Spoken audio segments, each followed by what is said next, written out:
looking at? Doing pretty good. Good. 5 dice. 5 dice. Sounds good. Shining Math Rocks. Should we roll some d6s? And we'll be all right for 40 minutes or so. Kind of press on. Doom can kind of drop in. Captain's off being a rogue. Yeah. He is still picking gravel out of his gel. Oh, smack in the middle, 7.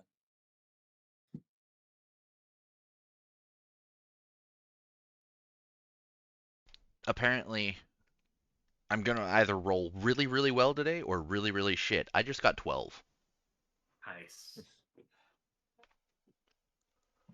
I got an 11. Ooh. All right, 7-11. All right. Let's see. I think we picked up where we had just let out, what's his name? Russian old Ben. And Yeah. he's came on as, we didn't need him as a bursar, so now he's working as, I think right now, a dockhand and working on engineering to help be a backup engineer. He talked to Lexian some about their 4 streams and how to control them and things like that. And apparently it's common for people to have crazy 4 streams and stab jump drives or something, because he seemed to recognize the handcuffs. We got the horses to their destination.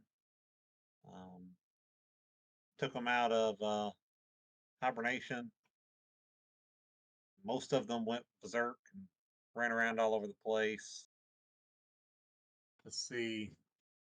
We only had one get out, I think. We caught all the rest. I made goo eyes with one and stopped it. But I had 2, so one of them got away.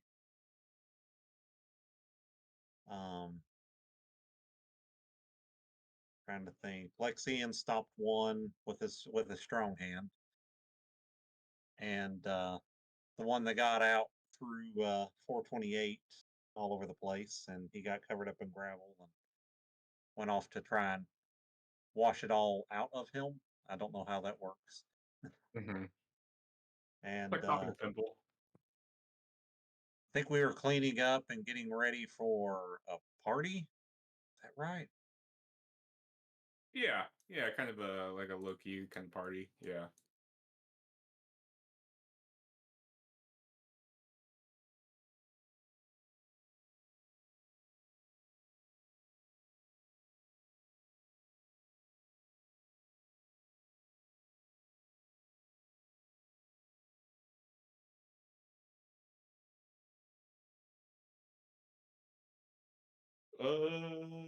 Yeah, that sounds like everything. Does anyone else have anything to add?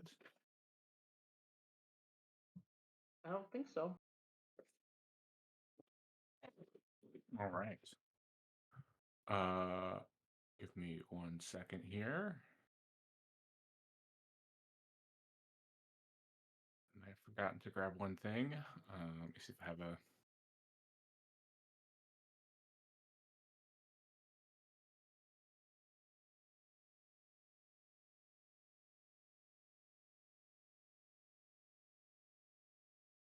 Yeah, I think we finished off with you guys getting to kind of the dining hall in the main hab building 6 down here, and them kind of handing you beers or other drinks, and people who are off duty or have a break between duties are in and socializing and having a good time. And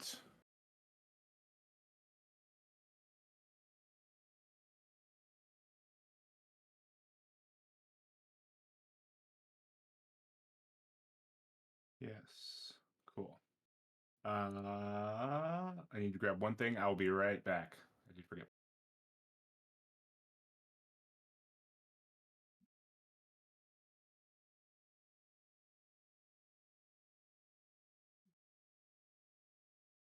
I know.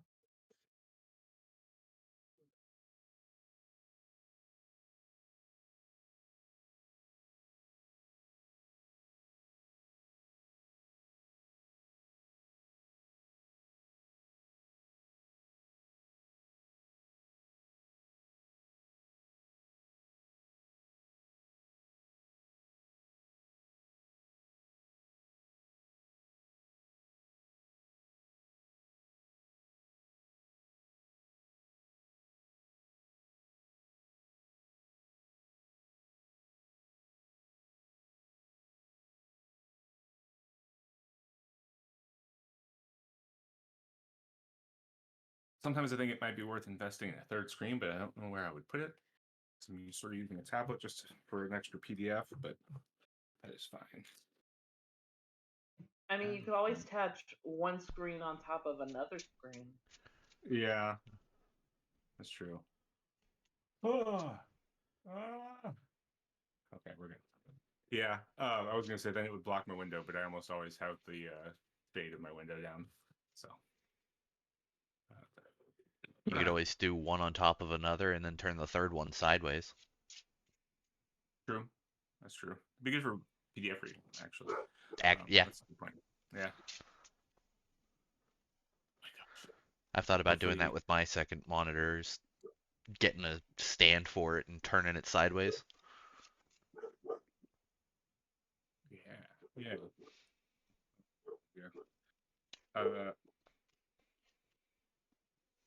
Is that barking? Can you hear that barking? A little bit. Okay. Hold on one sec. Okay, he's done. Almost. He's almost done. All right. So, yeah. You guys want to do anything during the kind of celebrations? You guys just gonna kind of hang out, get a drink, and then head back to the ship for the night?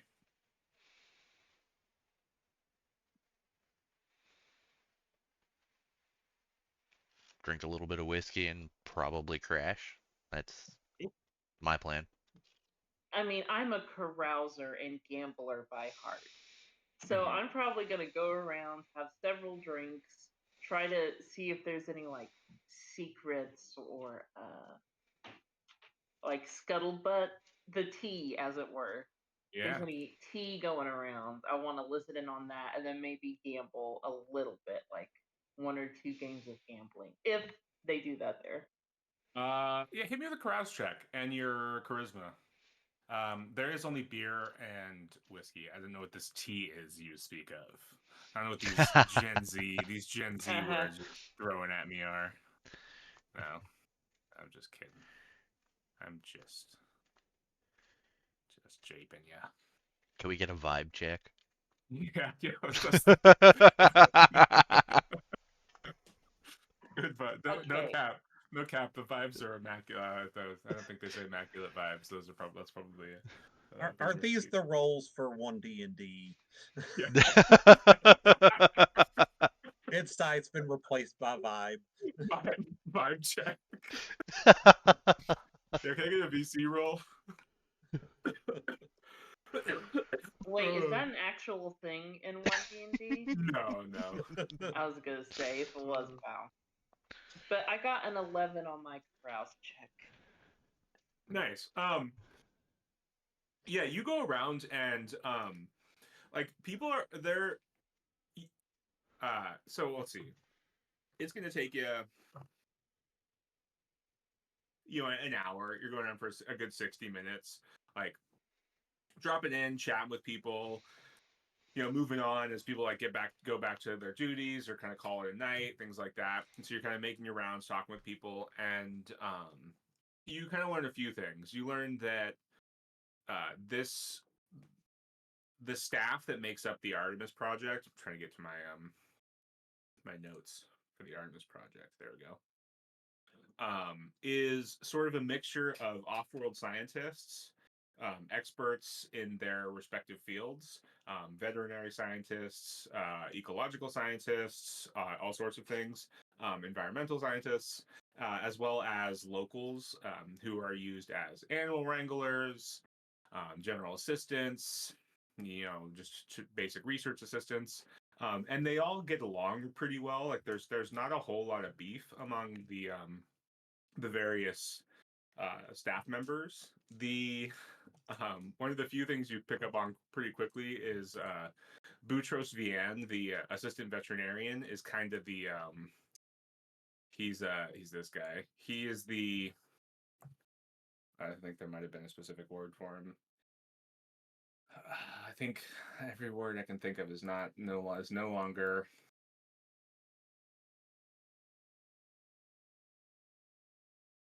hip new vernacular. Okay. Basically, he is the hot vet. Like the various staff members all like him. He carries himself with a fair amount of. He's got riz. There we go. I got there in the end. He's got pretty good riz. So he's like a McDreamy. He is like or a is he McDreamy. or McSteamy? Because I never watched that show, but I just Yeah. know about McDreamy and McSteamy. So we're thinking like McSteamy. I'm assuming McSteamy Yeah. is hotter. I have no idea. I think because I think McSteamy is a little bit more a little bigger, a little more muscular. Maybe has a few more shirt off scenes. He's a little more McSteamy, and especially during like, you could imagine that this guy with his long hair, this current ongoing drought that's happening. You could imagine that he might be found, shirt off, hair, a little sweaty and dirty, slicked back, Toppled in the wind. Yeah. So what you're saying is the drought's got all the ladies. ladies thirsty. It's got everybody thirsty. The ladies, the gents. It's got and Boutros Vian is the oasis that everyone is hoping to drink at. And he is kind of aware of it. He's kind of like playing into it a little bit, but not like he's not quite being a dick about it. But he's just like, he's just kind of like, he's clearly enjoying the extra attention. That's kind of the biggest thing that you notice. You might even catch, you rolled an 11. That's pretty good. You might even catch that Dr. Danvir, she's not drinking. She's like, she does have a cup of tea or something that she's sipping, and she's kind of sitting back at a table talking with one of the other senior scientists and nodding and like not smiling, but a little bit more relaxed, trying to like kind of take in the celebratory atmosphere. She every now and then gives him a little bit of a side eye where she kind of is annoyed by the attention that is kind of distracting or drawing away from the duties of everyone else. Maybe she kind of probably is a bit annoyed by it. You probably sense that that's maybe the extent of the beef going on at the currently at the Artemis project.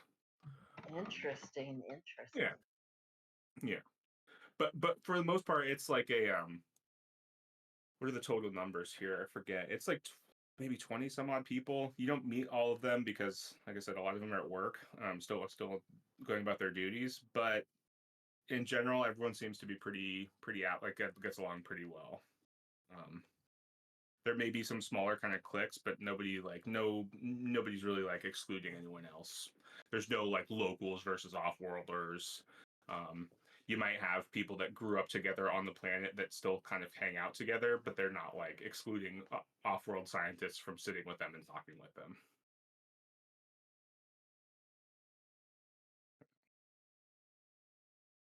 Anything else you kind of want to pick up within that sort of realm?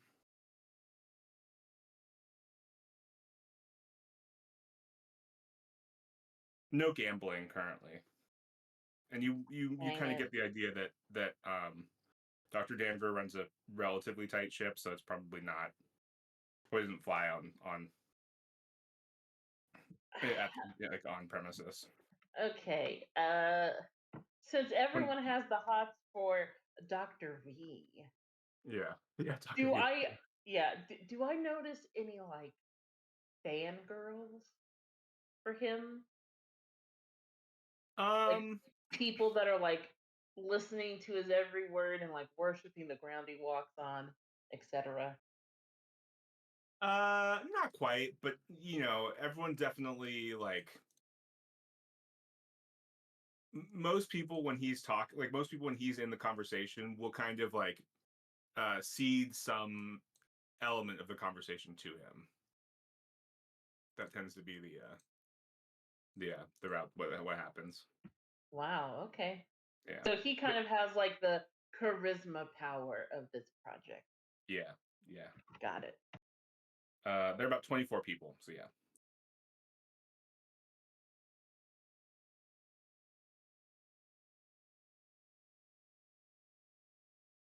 I think that's it for me. Okay. Yeah. Anyone else kind of checking out anything? I'd have probably had a drink and went back to Lexi.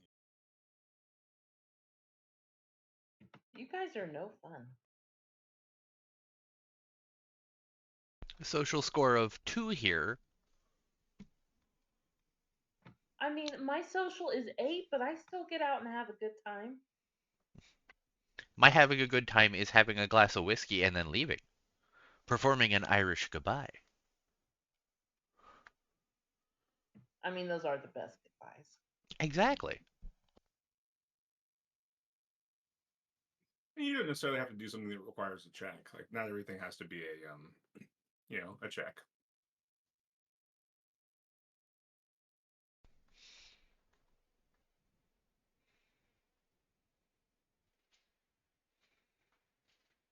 But yeah, if you guys just want to have a glass of whiskey, kind of do your nods and head out. Yeah. Do you both wait until Jinx is done, or do you guys head out before that hour is up? Do you just hang out for about 30 minutes or so and leave, or do you wait the hour and then when she's kind of done, you head out as well? That'd be good to wait on her. Yeah. Okay. And you're staying on the ship, right? They offered to set you up with rooms, but you decided to stay on the ship. Yeah, I think that's right. Okay. I should have said too. Probably I don't know, 10 minutes or so in. Ike and Eamon would have stopped by. Are they allowed to like leave the ship? Are they supposed to be like? Do they have any particular duties that they've been assigned to do on the ship right now? I thought they were allowed to be. I thought that they just kind of decided to stay on the ship, Okay. like when we were unloading. But Yeah. I Well, mean, when you were unloading, they did they used the cargo loaders and brought the horses, and then they were just sitting on the hay bales watching as you guys, you know, okay. wrangled horses. I mean, with Amon, didn't he have like a thing of I'll travel with you, but you have to give me time off ship when we land? So I assumed he would have been wherever the fuck he wanted. Okay. Yeah, and they'll come in too, and they'll both grab a drink and sit down and start you know Ike a little bit more. Ike already seems to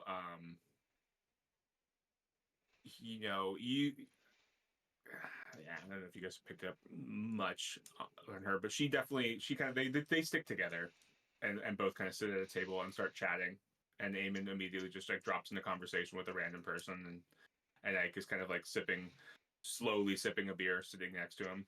Her like massive muscular arms and hands. The beer just kind of looks like oddly small. Not quite Shaq with a water bottle, but it looks a little odd. I was gonna say Andre the Giant holding Yeah, like a normal can.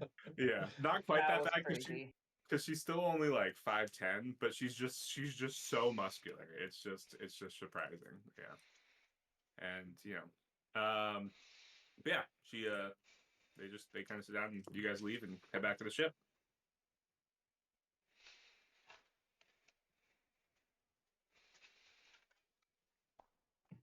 Oh, that was a fun party. I say as we head back. Every party's a fun party for you. Well, yes, that's because I get around, listen to, secrets and whatnot. That's the best part. Eavesdropping. I ain't been dropping no eaves, sir.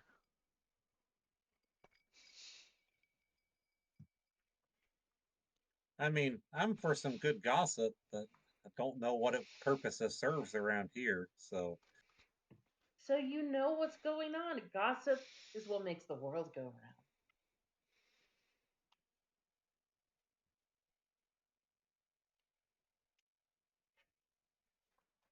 nah, it's kind of got to have a purpose for me. Otherwise, I don't see the point that much.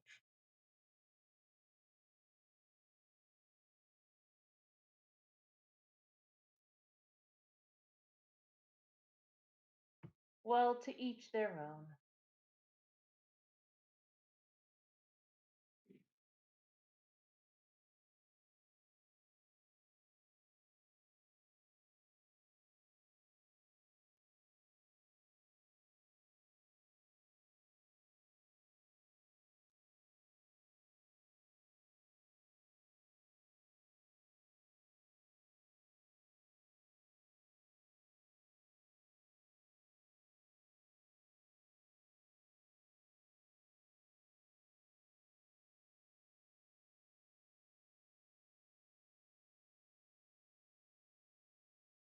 All right. Yeah, you guys head back to the ship, head to your bunks.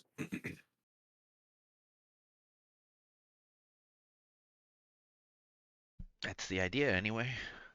All right. Yeah, As we're you back to work tomorrow, aren't we? yeah, pretty much. So you get back to the ship. You walk through the little common area, and you have that like hollow chess table, and Oscar's sitting at the table, uh, moving one of the pieces back and forth, and back and forth. And as the door opens up, he turns his head and looks at you. Who walks in first?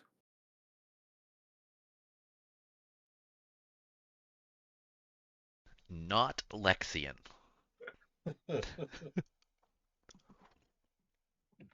Who came up?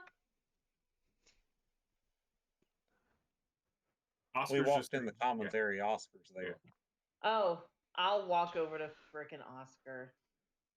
Yes, Oscar. What is there an issue? He's just sitting at the table, and he was just looking Oh. as soon as the door opened. Would you like to play a game? What kind of game, Oscar? Well, a game of regicide and the frailty of humanity, and What? trust and betrayal, and Does he sin. have Does he have a board game out? I'm just gonna look and see what's Yeah, on the table. you're sitting at the he's sitting at your hollow chess table. Yeah, playing The chess basically table. looking at Okay. chess pieces. Yeah. I'll play chess with you, Oscar. If that's okay with you. Very well. And he looks at the table and makes his first move. Will you give me? Oh God. Uh oh. I gotta pull character sheet. Give me a sec. I'll pull up the Meyer sheet because that's got Oscar's brain power. He's not that smart.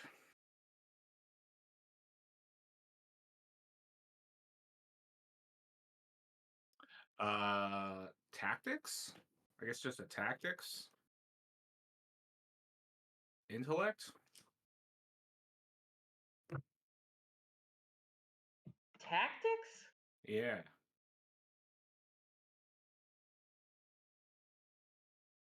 Okay, I don't have that, and I'm not gonna waste luck on it. So I rolled an 8. -3 is a 5. All right. Yeah, he rolled a 9. Otherwise, because yeah, I don't think there's like a there's no game roll. I don't think so. No. Yeah. Yeah, he beats you handily, and as he checkmate, and he just starts shaking his head and stands and turns and walks away. And does he gets to the door. Opens the door, hits the button, opens the door, goes, "Sleep tight. Don't let the bed bugs bite." And then steps through and closes the door and goes back to the cockpit.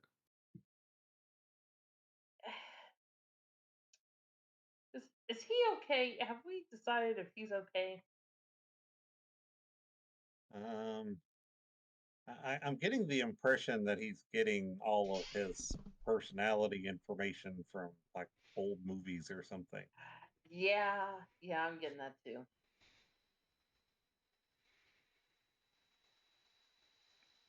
Maybe whoever programmed him was a big movie fan.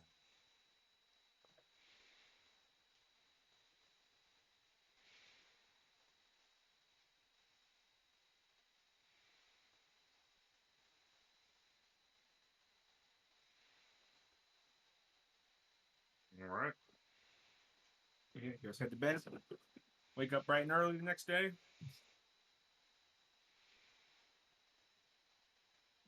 Yup. Excellent.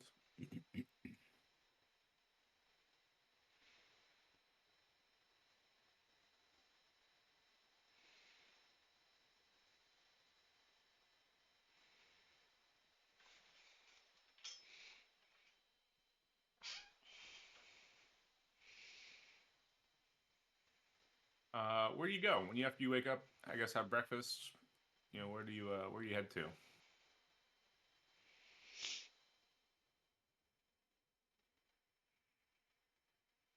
Did they tell us where to report? Not really. No. Guess we just make our way back down to that building we were in. That is like the main building, right? Mm-hmm. Yeah, building 6 is pretty much. It is literally the main building.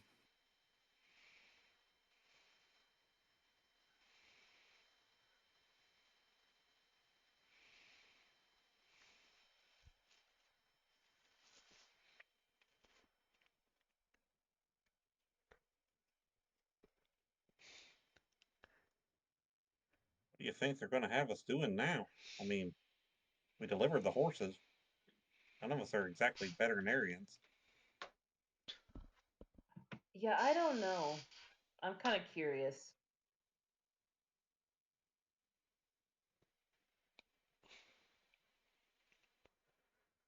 I mean, we're getting paid to be here, so I mean,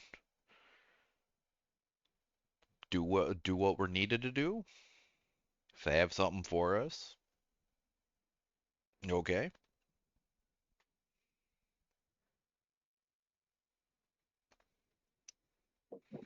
It just seems odd that they would want the delivery people to stick around. Maybe they have something for us to do.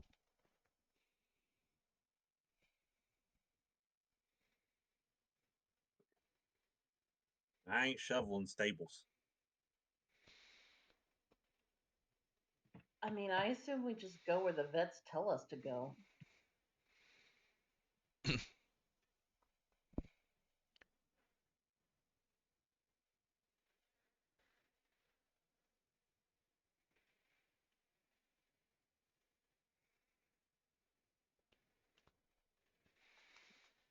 All right.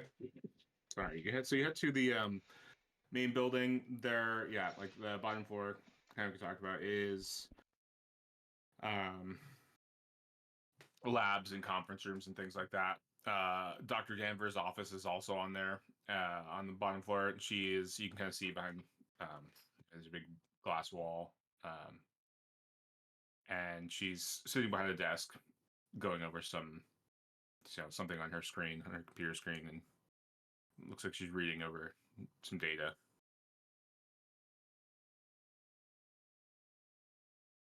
Dr. Danver, we were told that our duties continued after delivery. What exactly are these duties? Yes. What skills does your crew possess? I mean, I'm a pretty damn good doctor if I say so myself. Not really worked on animals or anything, but general medical stuff I know. Well, general biology. Um,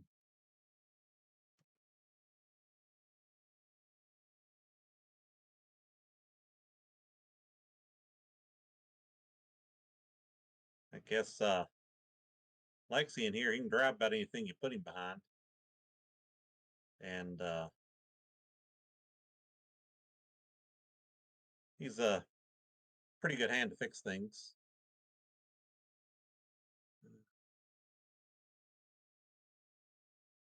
I know 428's a pretty damn good engineer.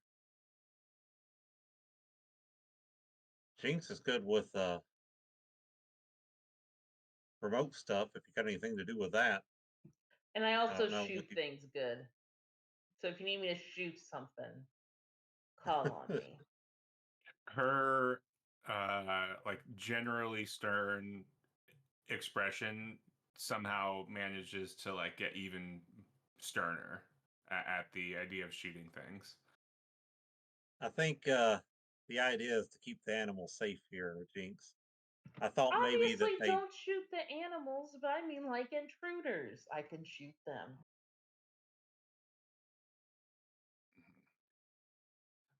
Yes, well, generally, if there are injuries, they'll be seen by either our chief veterinarian or our assistant veterinarian. I'm sure they could use some help with that, or our engineers and called our vehicles and systems operators could always use some help repairing and restoring, maintaining our small fleet of ground vehicles. They're generally in somewhat of a state of disrepair in the shed that is the building just to our east here, Building 5. For reference, and yes, I'm sure you could ask around, and there would be duties or jobs that always need done. Even mucking around and mucking out the shed, the stables can always use an extra hand.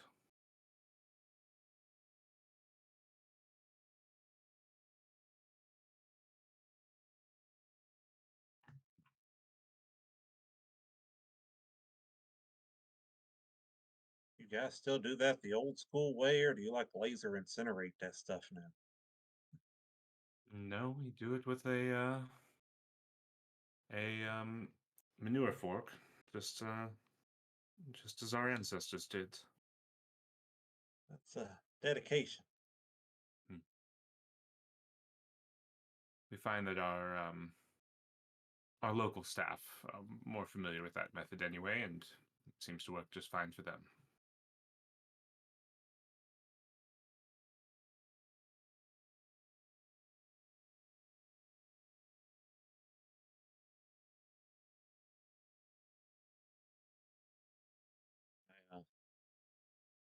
I guess we'll go see where we can find ourselves useful then. Mm-hmm. You might speak with Oren as well. I believe she's getting ready to head out on a patrol, and I'm sure she could use some company. We get to see the place. Sounds like a good idea. Mm-hmm. I'm sure she'll be somewhere around that veterinary clinic building.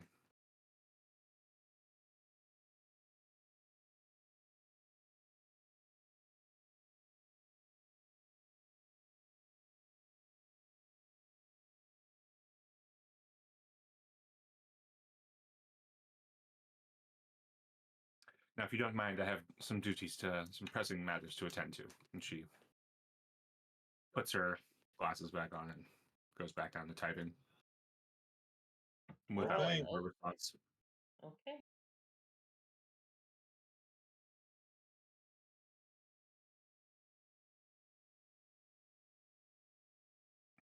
we walk out the door, I'll be like, I'm even more confused why they wanted us to hang around. They don't even have anything for us to do. They just get lonely here?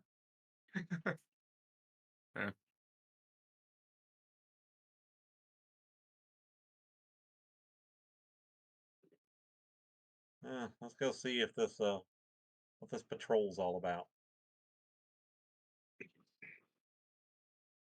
Apparently, it's not a patrol that involves shooting things. That makes me sad.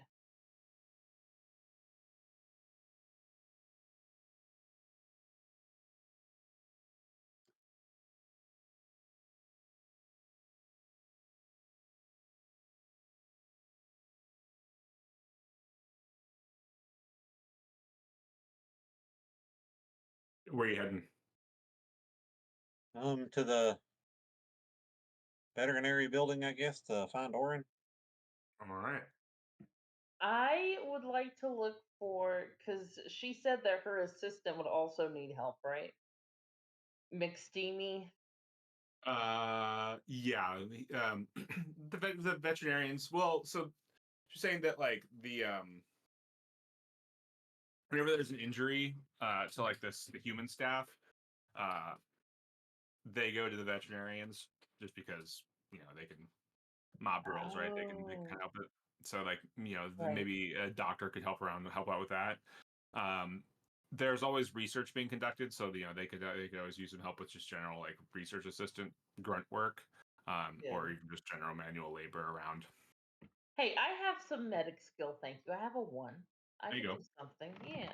Yeah. But Yeah. yeah, I'll go with Gino to the vets because I'm Okay. half smart. Yeah.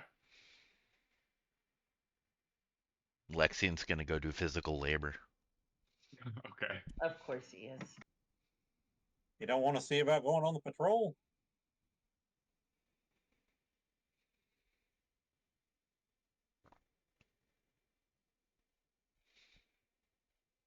I mean, I know it's a bit arid out there, but we spend a lot of time inside of a ship. It'd be kind of cool to get out and just go around a sanctuary like this. Okay. If you want company, Lexian, I will forego my trip to the vet building and go on patrol with you. I mean, I could always record it with our neural jack and then just play it back for you guys later. Send you the file. That's true. I do have to say this neural jack was the best thing we've ever invested money in. I have to say. We It we is need to pretty handy. we need It to get really one is. for SFNG. How would it even work with him though? Can't can he just like stick his phone in like the middle of him or something? Yeah, but can we telepathically link to it Yeah, I don't think so. like with our neural jacks? Because we I can mean, but just all talk to each other, but like he's goo. I don't know Hmm. how that works. I don't know how it works either. Maybe we should ask, the guy that's literally a pile of goo how he works. I guess. But no, if you're going on patrol, Lexian, I'll go on patrol with you. Just What, you don't want to Gino, sniff just around McDreamy? tell no, just tell McSteamy I said hi, Gino. And I'll walk off with Lexian. Where are you guys walking off to? I'm gonna go on patrol. Just just gonna walk off into the Yep. wild blue Walk off yonder. into the distance, yes. And it'll be sunset, and then I Just just I'm just watching Jinx walk off, just be like, okay, bye. tumbleweed goes off. yeah, and then when it's like the perfect spot where it's like everything, the colors are starting to change in the sky. I Yeah. let out and a whoop. Perfect. Yeah. Yeah. That's just perfect howl.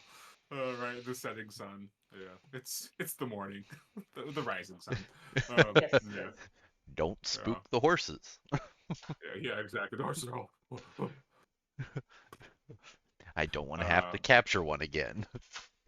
no. Uh, yeah. Where are you two walking off to though?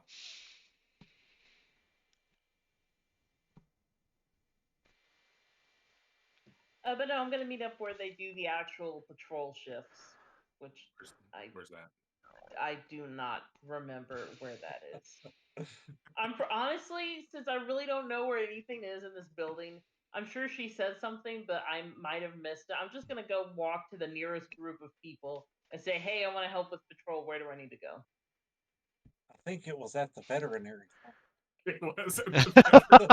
Was it? Yeah, Doctor I Doctor will. Gerber said that you could probably find Oren hanging out around the Oh my veterinary center. god. Which is I'll why just I kept I'll asking go back for to the vet place. I hate this place. I hate yeah, it. yeah. I'm gonna That's be what I was. honest, I Yeah. did not hear that. No, it was a throwaway line as I was like as Doctor Danver was like rolling her eyes. It was a more beef between her and Doctor McSteamy.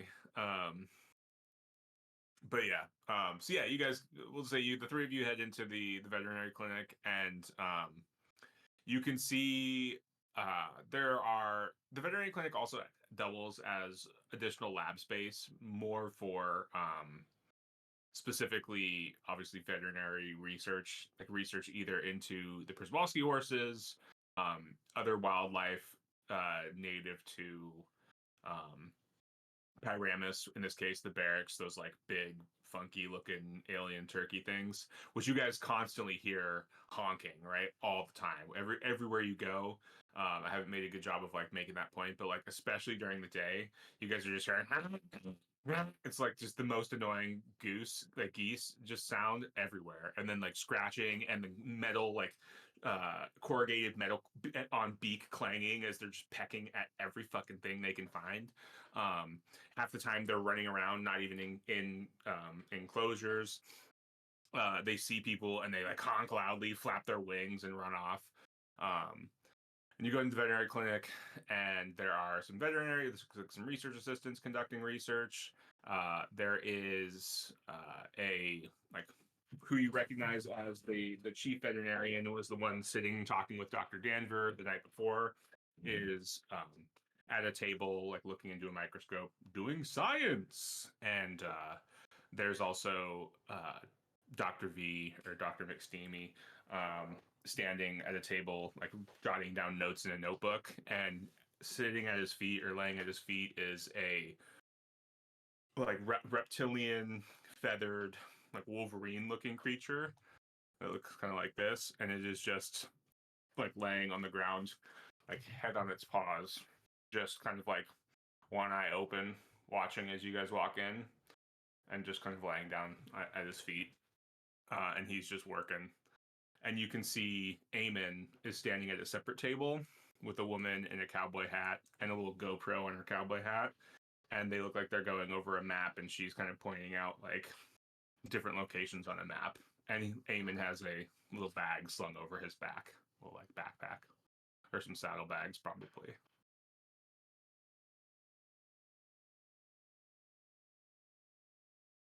Hey, Eamon, expect to find you down here. Yes, Miss Yoto is just giving me the rundown on giving me the tea on the local region.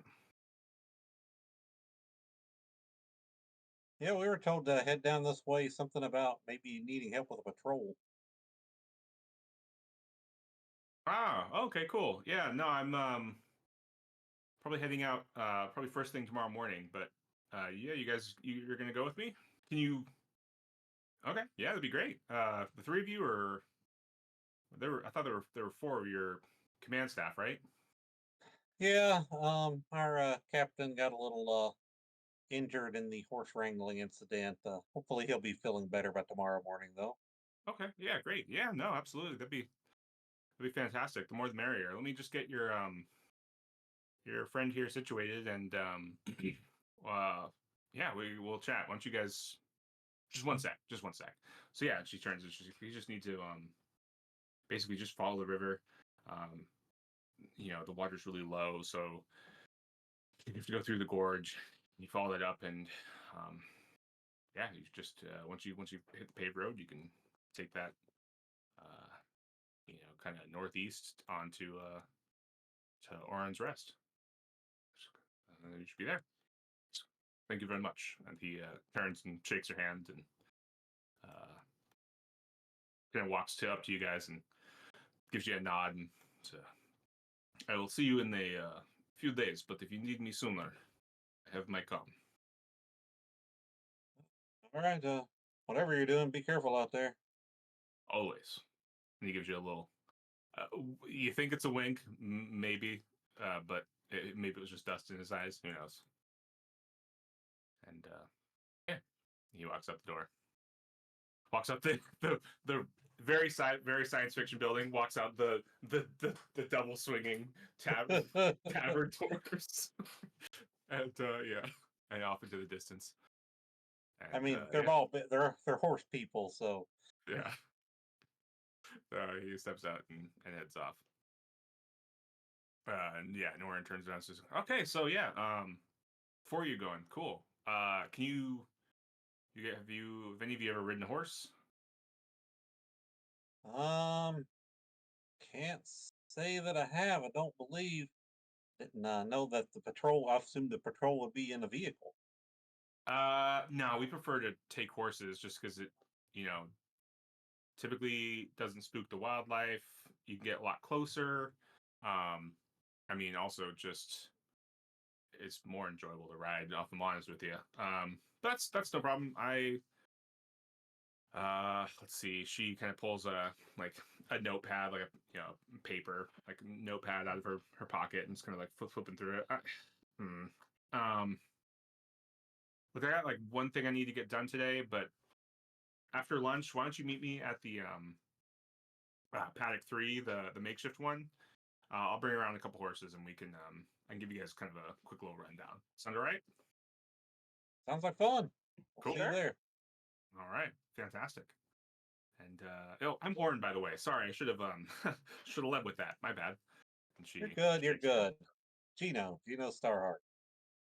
Nice to meet you, Oren Yoda, with a T. Don't know why I need to tell you that, but it feels important. You seem like a wise person. uh, yeah, yeah. And yeah. And you? She shakes. She goes to Lexian.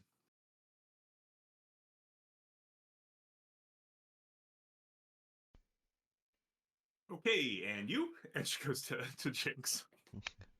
Sorry, No, you're I fine. was muted. You may call me Jinx. A pleasure to Jinx. meet you. Yes. Right. If you don't mind me asking, what are you?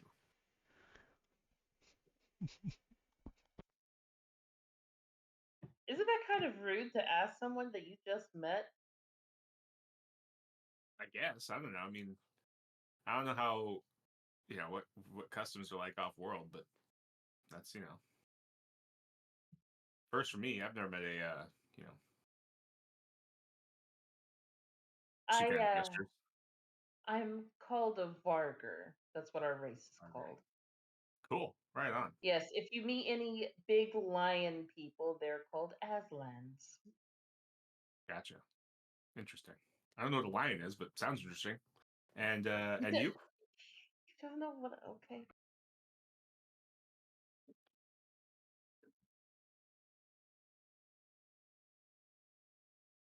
It just turns to Lexian. Hi, sorry, I'm Lexian. Nice to meet you, Lexian. Yeah, like I said, after lunch, um, I'll meet you. I'll meet you all in the paddock. Paddock 3. All right. Yeah. Can do. Cool. Varger, huh? Dang. See something. Yeah. Interesting. I And mean, I can show off some of my best features. I'll like open my mouth and like show off my razor sharp teeth. I'll flick my ears a little bit, swish my amazing tail around. all the better to hear me with, huh? And she walks out the door. Uh-huh. Very cool. Whatever. What kind of backwater place is this? I ain't ever seen a Varger before. They don't even know what a lion is. Who has not seen a lion before? I don't get it. Maybe he's just lying. Don't start with me, Lexi, and I will hit you with my tail. It does hurt. Did that hurt your pride or what? I mean, I have cybernetics in my tail. It makes it hit harder. Don't test me. All right. So yeah, you guys got a couple hours before lunch. You want to try to do anything kind of before then? See if they need any physical help in the meantime. Yeah. I will see if they need maybe some assistance for the doctors. Since I'm not that smart, but I have enough smarts that I can help, like assisting things, like being a nurse to get them like a scalpel or a stethoscope or something like that. Okay. Yeah. How about Gino? Yeah, I suppose if we're making ourselves helpful, I'd probably head back to the veterinary clinic and see what I could help with there too. Yeah. Yeah, you guys are still I, in the veterinary clinic. I used to do a lot of R&D back in the day. So. Gotcha. Yeah, so in the veterinary clinic, there doesn't seem to be anybody with an injury currently. So they don't really need any like nursing help or doctor help, but um there's definitely some like just pipetting work they could use some help with. Just some basic like kind of lab tech sort of work. Stuff This you may have take done before. this takes me back to college chemistry. Yeah, Oh that's all my I can think of. god. Yeah. Yeah. Um I'm You went sure to it's much more college, complex. Jinx?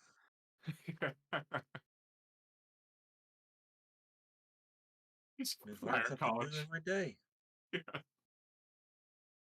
Sending I them tried all to the go to the glass academy. They wouldn't let tubing, me in. using the hood and the oh god, horrible. Oh man, I've got rating 101 today. What do you have? Chemistry 3. Oh no. I took like inorganic and organic chemistry. It Oh sucked. Jesus. I hated it. I didn't do good at it, so I switched my majors because holy shit. I would definitely go to this space pirate chemistry class. Yeah. I feel like Yeah, there me would too. be some explosives going on there. Oh yeah, that would be Explosions 101, I feel. And that would Yeah. be great. Okay, cool. Yeah, why don't let's see. So there's no nursing work. Jinx, what's your backup? Uh I mean, I could probably help them. With a medic of one, could I help them with lab work things, or is that outside of my purview? Do you It think? it would probably be science. Okay. Like, I'm not. I'm pretty sure. Like, I might be trained at it, but I'm not like good at it. You can do Uh, science. I no. I think I will go with Lexian to see if they need any manual labor and beat something up or move something or whatever. Okay. Cow punching. Yeah, punch it, yeah. Exactly. Yeah, no, they could use some help. Like they're doing some you guys leave the veterinary clinic and you can see one of the sheds over in paddock 1 here, um where it looks like some of the groundskeepers or some of the I don't know, like maintenance workers are taking off metal panels and repairing them and putting up new ones. And the metal panels look pretty big and heavy. And these guys look like they might be struggling and could use some extra help. Um, and so if you want to run over, will you both give me athletic strength checks with your strength? Lexi, you can use your arm. I suppose. Although, yeah.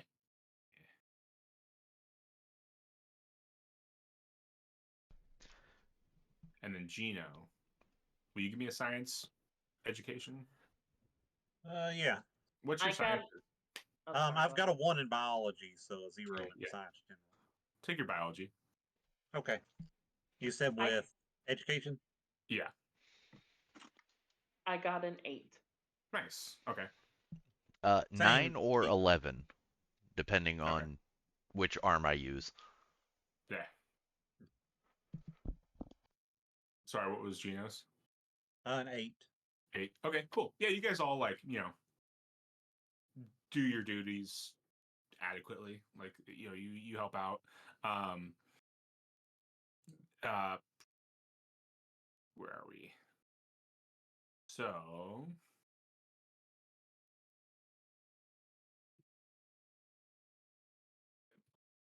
Just making sure these are the right people.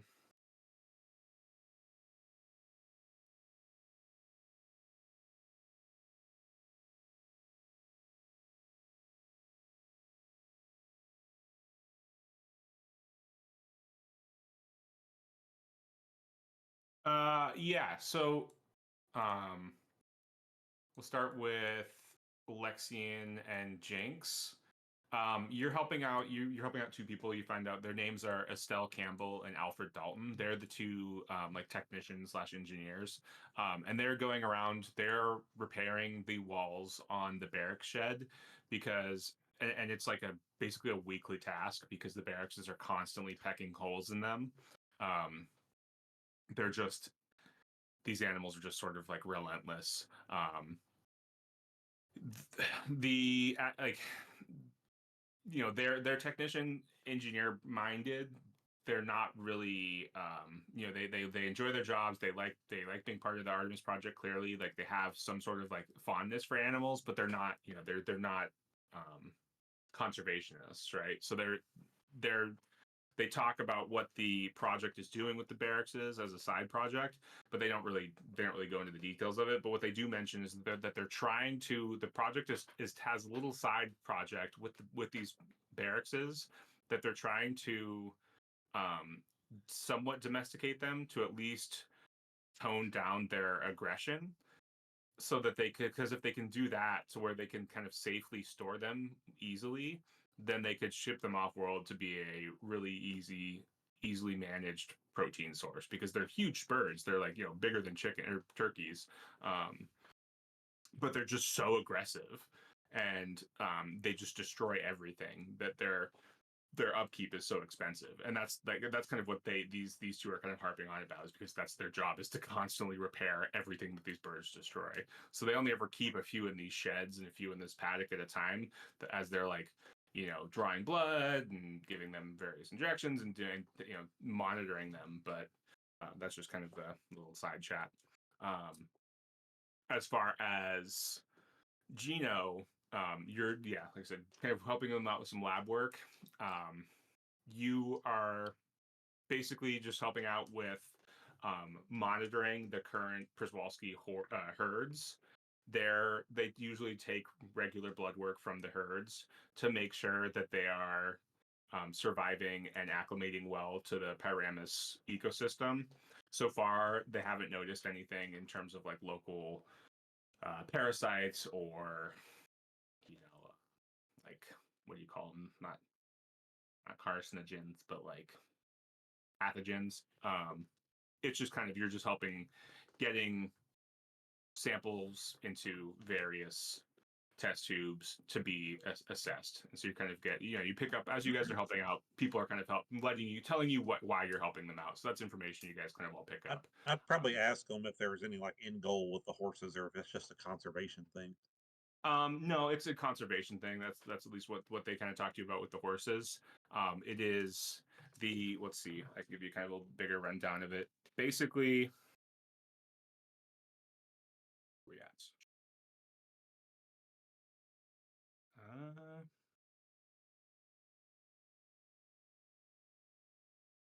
Przewalski's horse is, or rather was, native to Terra, sharing a common ancestor with the modern horse. Przewalski's horse is sometimes considered to be a separate species. They became extinct in the wild on Terra about minus 2550. I can't remember what that translates to for us here. But were reintroduced from breeding specimens in captivity. I think that is in our current timeline. They were like, there was like a weird, we had to like rebreed them and rebuild the population at one point. I don't think they went fully extinct, but they almost did. All Przewalski horses are thought to be descended from around 10 individuals.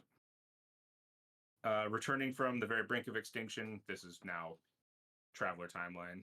Przewalski's horses survived the interstellar wars and tremendous changes on Terra, but became extinct sometime during the Long Night, which is a historical event in Traveler.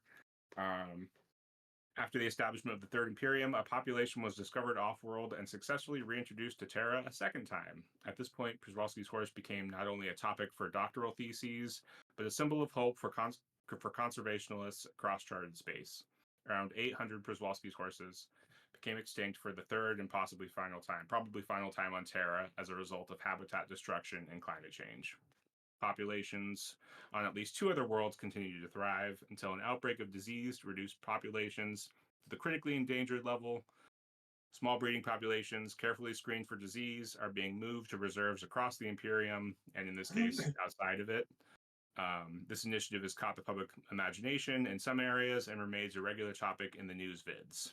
Whilst to many citizens of the Third Imperium, the demise of a funny-looking little horse is of no consequence, there are those who consider preserving Przewalski's horse to be a symbol of what is best about humanity, spelled with 2 eyes because it's the space future. So they're space pandas. Basically, yeah. So it's sort of like it's sort of just a like the Artemis Project is a huge conservationist organization within the Imperium that gets a lot of funding from rich nobles, people within the Imperium, and the Imperium itself to do projects like these. And in this case, it's partly just because they can. And the Przewalski's horse, like they said, is just sort of the symbol of hope. So do they have like a WFF style logo with the little horse over top of it? Do they? No. I feel like the Artemis Project does have a logo though. Maybe not though.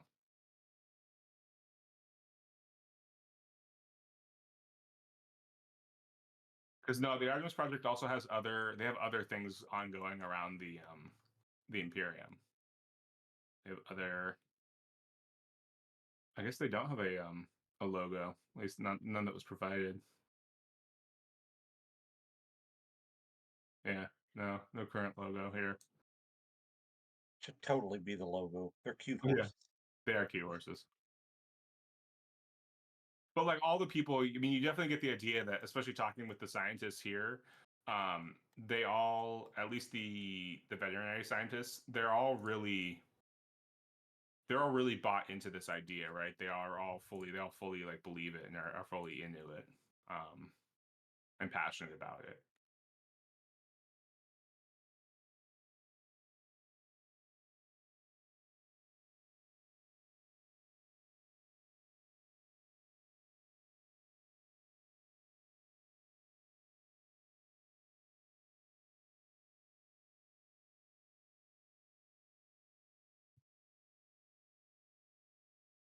Any other questions while you're researching or helping out preparing? No, I'm just kind of wondering what the whole purpose of these things were. Yeah. Yeah.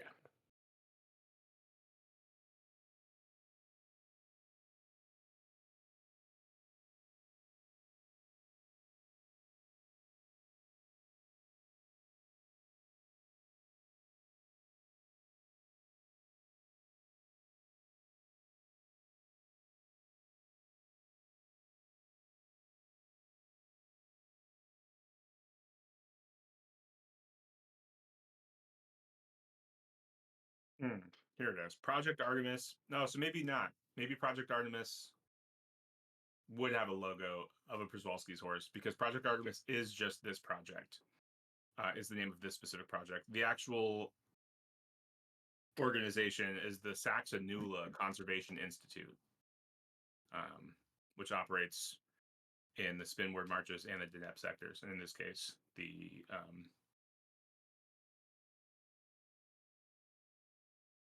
sector are we in? Not the islands. That's the subsector. We are in the the Reft sector.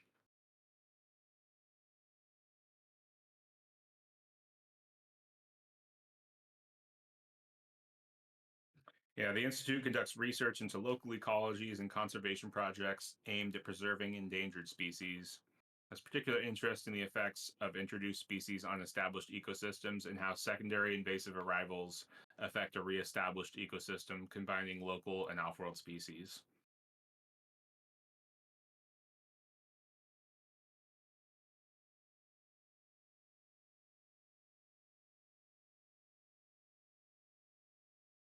Yeah, and then scientists are trying to breed a more resilient and less cantankerous variant of the local barracks in hope of creating a staple food animal for production on other worlds. Welcome back.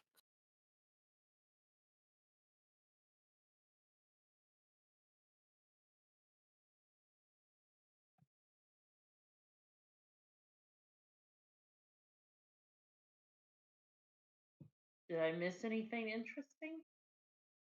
Just chat on the Artemis project and organizations. Space pandas. Space pandas. Love me some space pandas. Yeah. All right.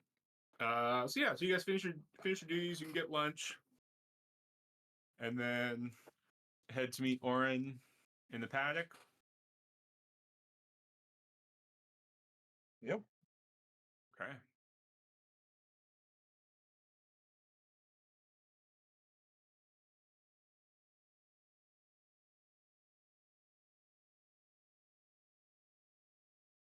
All right. So you get to the paddock. Oren's there. She's on a horse.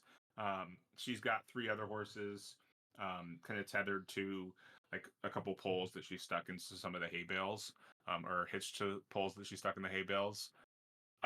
They aren't Przewalski's horses because they're not good for riding. These are like traditional Terran horses. Maybe thoroughbreds, or perhaps an Arabian, or a Morgan, or a Morab, which is a Morgan Arabian mix. Or just big old quarter horses.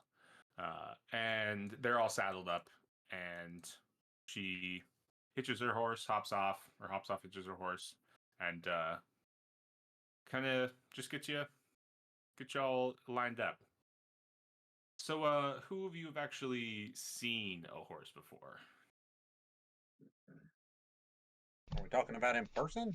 This is Oren kind of looking at you guys.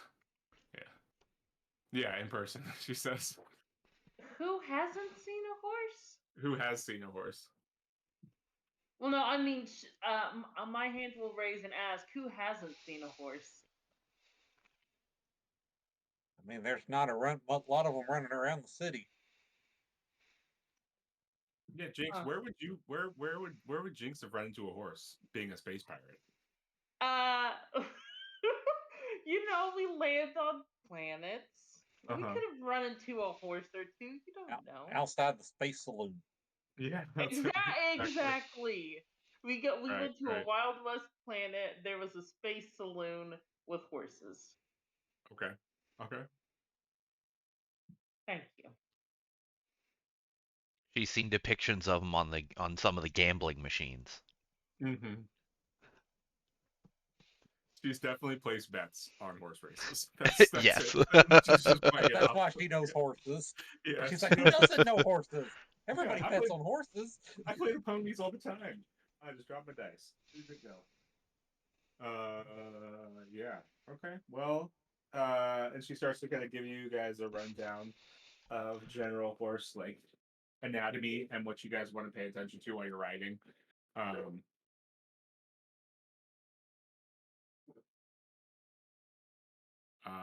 Yeah. Let's see. Here we go. Got my dice. Any questions to begin with? She wants to know. Which end's the front? The one with the teeth, and she points out, which, although not sharp, can hurt if they bite. If they get a hold of you. Noted.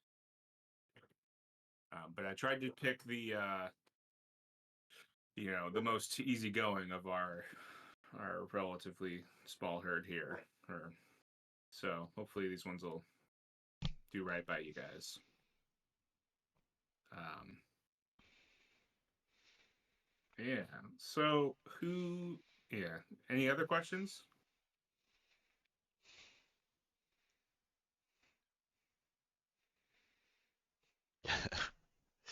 Just a funny one. Yeah. Pointedly looking at Jinx. How do they do around predators? Good question. She she's like she kind of looks to and is like, we'll find out. Is the horse trying to dance away from Jinx? Right now the horse seems fairly calm. But we will see what happens. Yeah. See. I'll write some stuff down real quick. Yeah. Any other questions?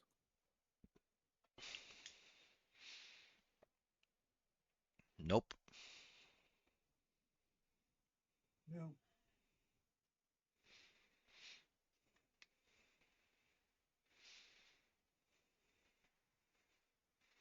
All right.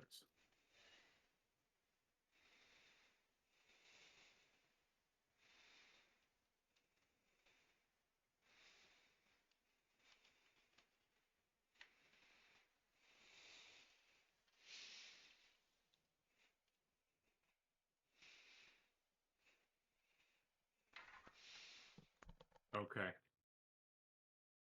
So, who is going to go first? Me, All right. I'll get it over with. Yeah. So she shows you how to get on, and that's no problem. You can like step on a hay bale. She kind of lines the horse up, and you can get on. And she unhitches the horse and kind of begins to just like walk you around while she's holding onto the reins, just gently kind of walking you around.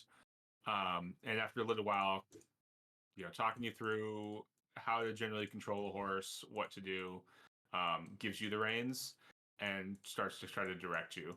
Will you give me an animals check? Animals handling. Yeah. Is there Let's another go. stat that goes with that? Like, what is the stat? Yeah. What would the stat be? You Dex. we do Dex. Yeah, let's do Dex. Ooh, even better. So that's 13. Nice. Yeah, you have animals, don't you? Yep, I have animals at a 0. Yeah. There you go. Yeah. So, because you just spent some XP to get that, so you've been reading about this. You've been waiting for this moment Yeah. secretly, Yeah. not telling anyone. So you're like playing along, listening to her, like tell you how to do it. And the second you get the reins, you like are following her instructions, and then you start like going a little faster, and the next thing you know, you're just like galloping in circles around here, like you know, fully in control, looking good. The horse doesn't seem to be reacting negatively to the fact that it has a wolf riding its back, Yeah, I do for all the whatever little reason. weird like click noises that people use Yeah, to direct the horse, or and like and pushing using only my legs, like pushing one way for it to go, like all the fancy things. yeah, and she gives the old toothy whistle and is like, well, that's pretty damn good. Right on. If you all ride as good as that, then this is going to be pretty easy. Let's hope. Yeah, and she Okay, yeah. can we get that skill package as a download, please?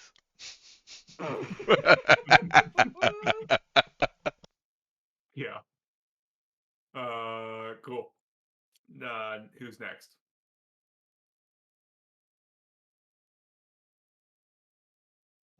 I guess I'll go. All right. Let's see your animals handling Dex. I guess -3 if you don't have animals. That would make it a 6 then. All right.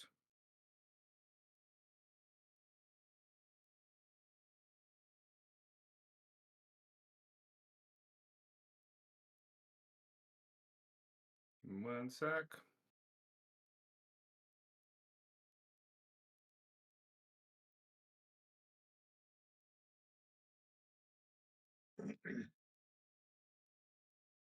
Will you give me an athletics dexterity check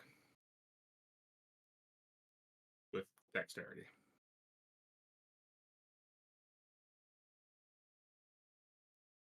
A 10.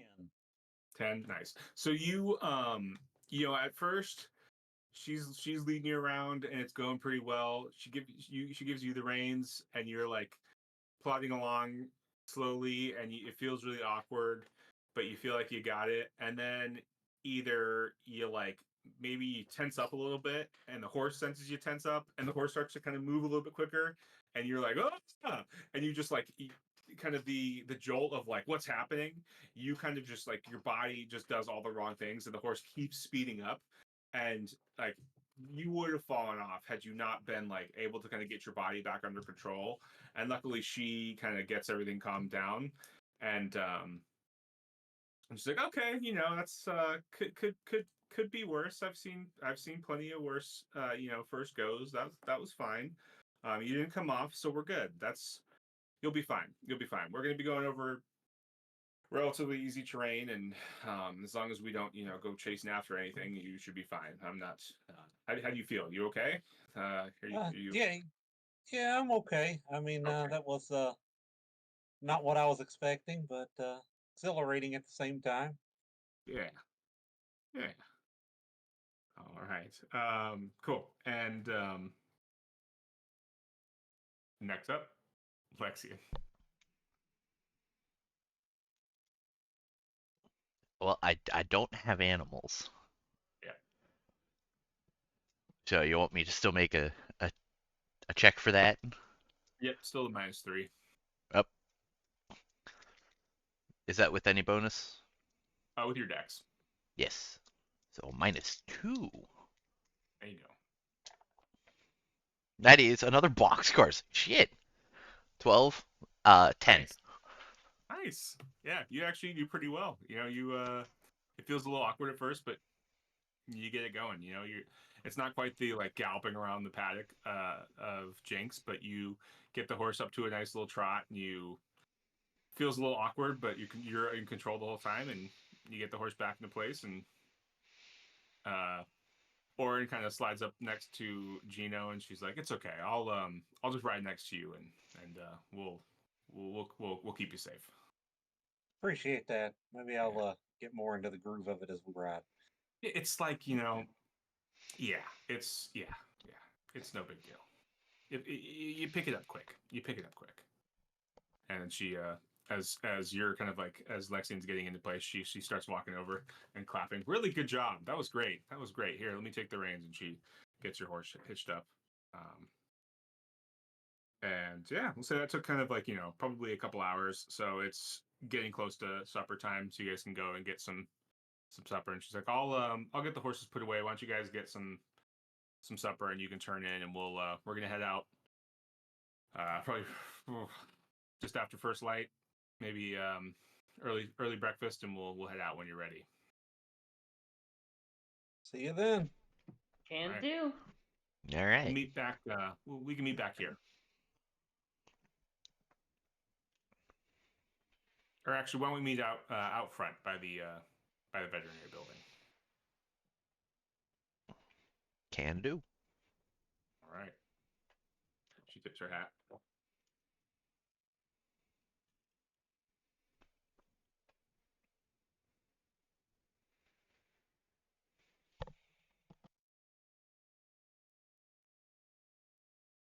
That was a fun time. Didn't you all have a fun time? It was time. Gino's still a little stiff in the saddle. He'll loosen up, I'm sure. Not one of those skills you think you're ever going to need.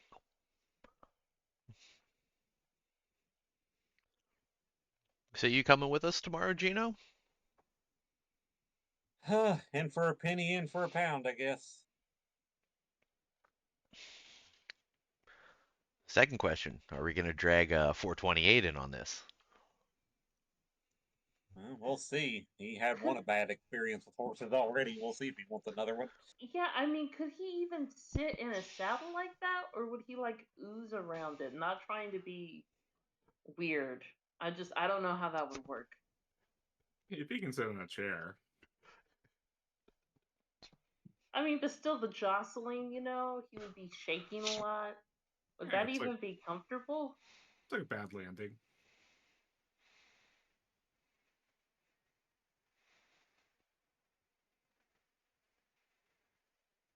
Feel like it would be less of a big deal to him than us.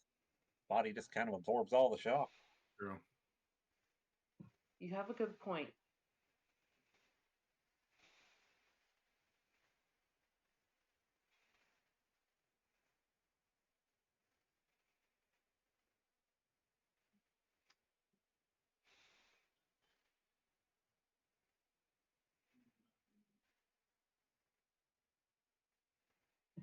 Are we grabbing supper with everybody else, I assume?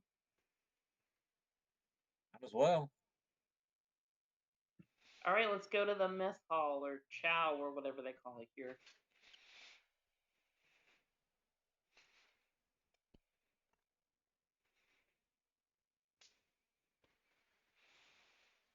Surprised they don't call it the trough.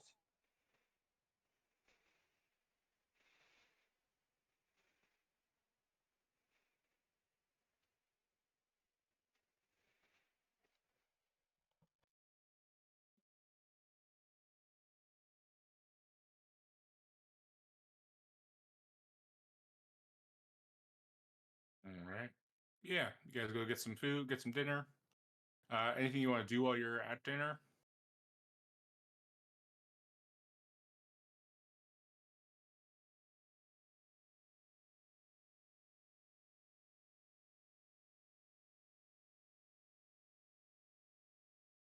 I might. Well, no, since this place seems on the up and up, I don't think there's going to be any fun for me here. Mm-hmm.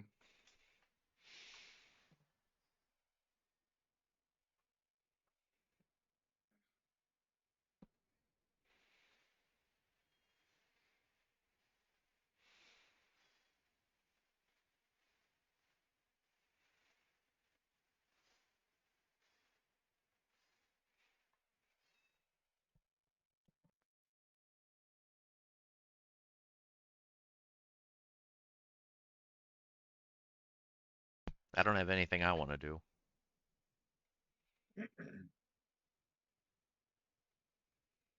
Gino just wants to sleep off the bad trip.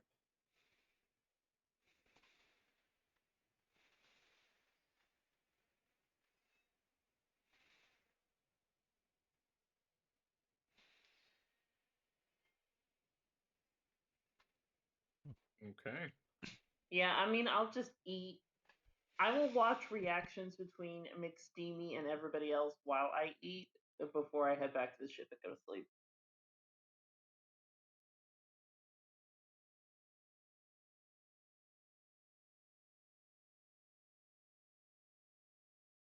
Yeah, he's just kind of it seems like he's, just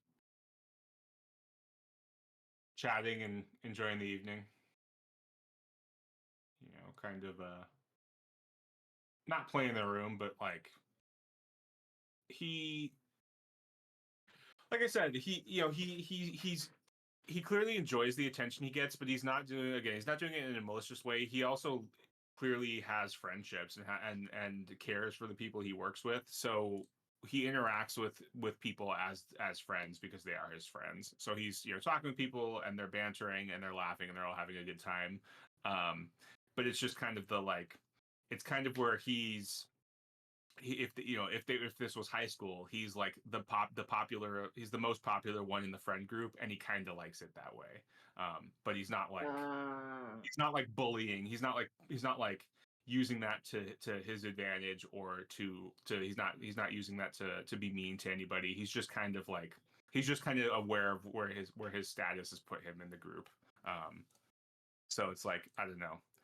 It makes him in a movie, it makes him slightly unlikable, but at the same time, like he's still gonna if in a high school movie, if his friends get into a fight, he's still the guy that's gonna like jump in and fight for his friends. When you watch him, that's the kind of vibe you're getting from him. He's not like sleazy or snide or anything like that to anybody. He also is like feeding scraps to that whatever that animal is.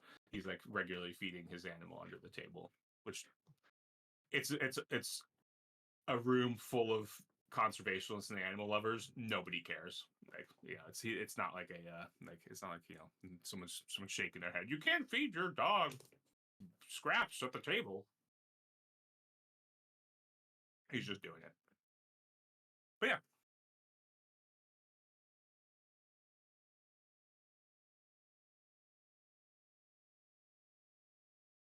All right. Anything else?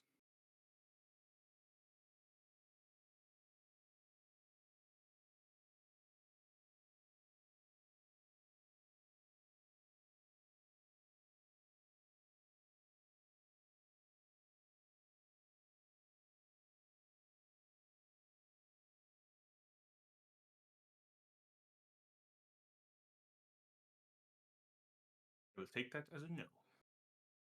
No. Okay. All right, then y'all are gonna head to bed and wake up the next day, perhaps chained to pipes with a chainsaw or with a regular handsaw. They play a whole different game. Oh no. Cool. Yeah. Wake up the next morning, bright and early, grab some breakfast and some coffee, and before you guys leave the ship, I will be right back.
I So just how thought has of everyone's week been? boring. Same, but that's fine.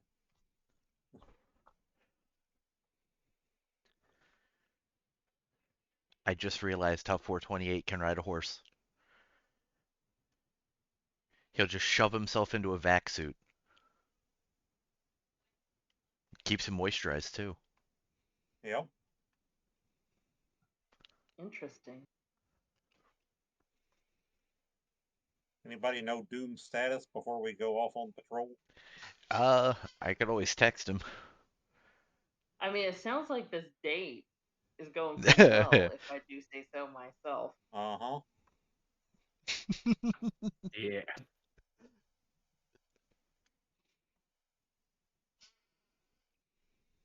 What happened?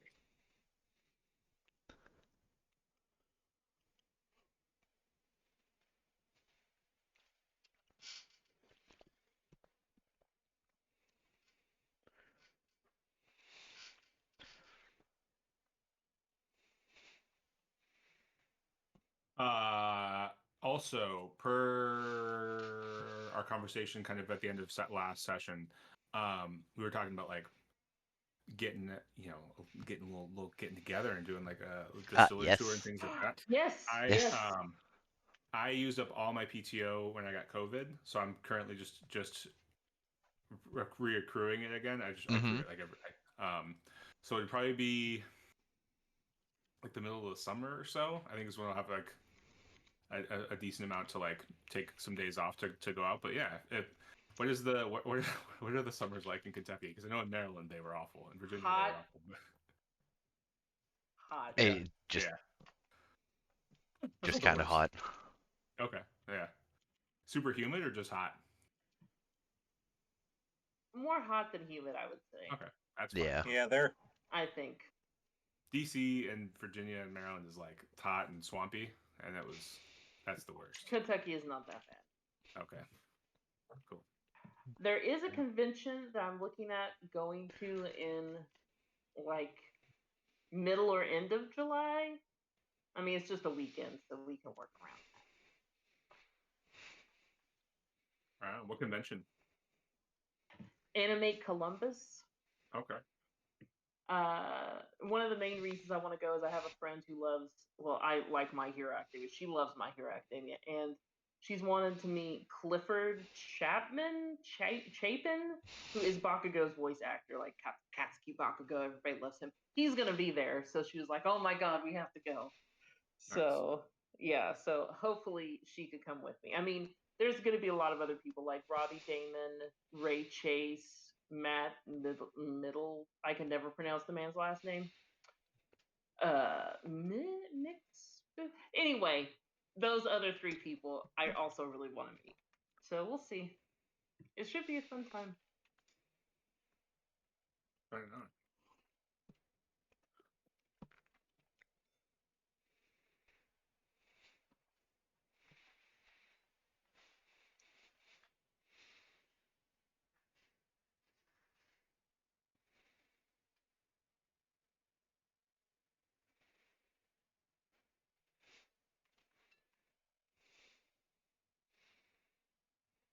But yes, I will definitely keep you on the loop as I start to accrue some PTO back. Excellent.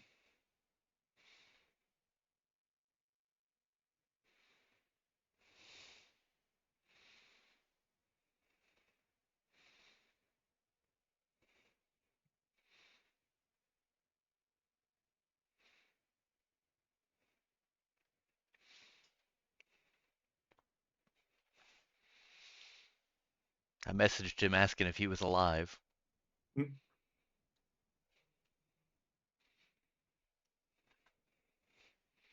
He might be too busy. It's entirely possible.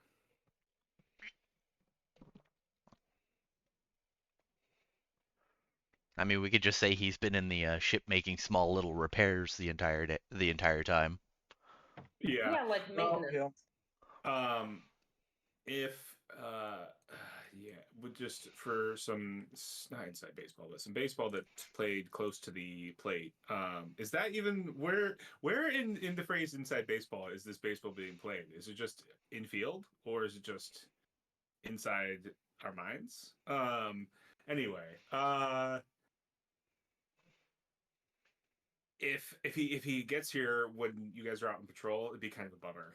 If he wasn't on patrol with you. The other thing was, well, I mean, we could always shove his ass in a vac suit and drag him along. yeah. Well, he also doesn't like need a vac suit. That's like he's not taking any penalties for Okay. the arid weather and the Yeah. heat. It's just obviously sucks. It's just uncomfortable. But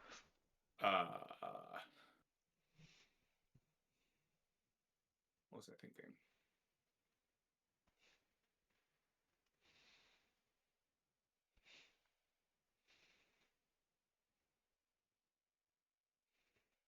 If you guys don't if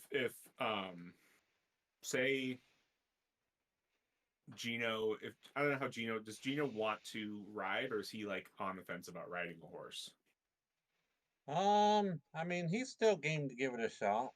Okay, because if you want to ride a horse, great. We can also stick Pt.8 on a horse and just have him ride along with you. I'll roll for him.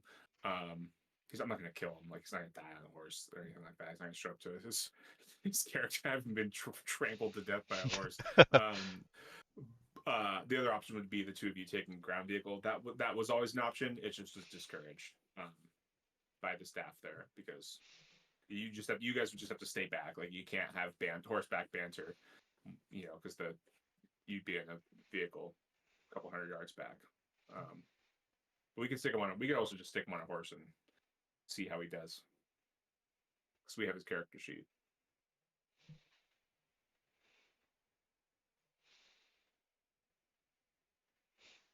I think, right? Yeah, he is a.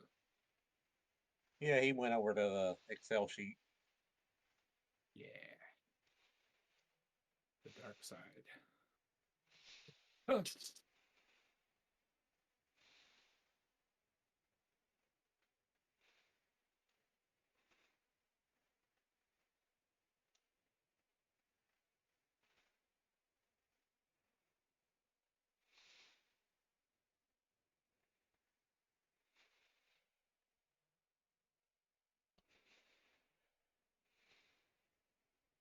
He does not have animals, and he has a -1 dex. That is okay. That'll be okay.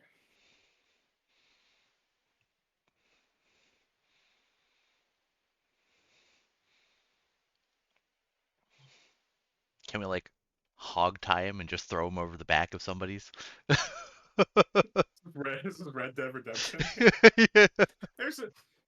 There's an example of a game with no DLC that was great, right? Like, that's true. To your point earlier, Yep. Gino. Sorry, so yeah.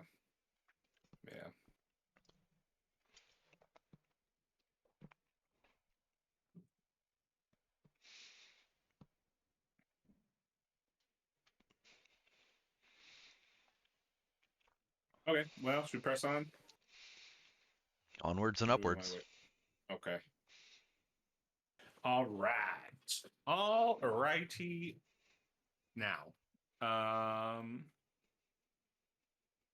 so next morning, sun arises on another hot and dry day, and quite dusty as per usual. And Orin is there with your horses.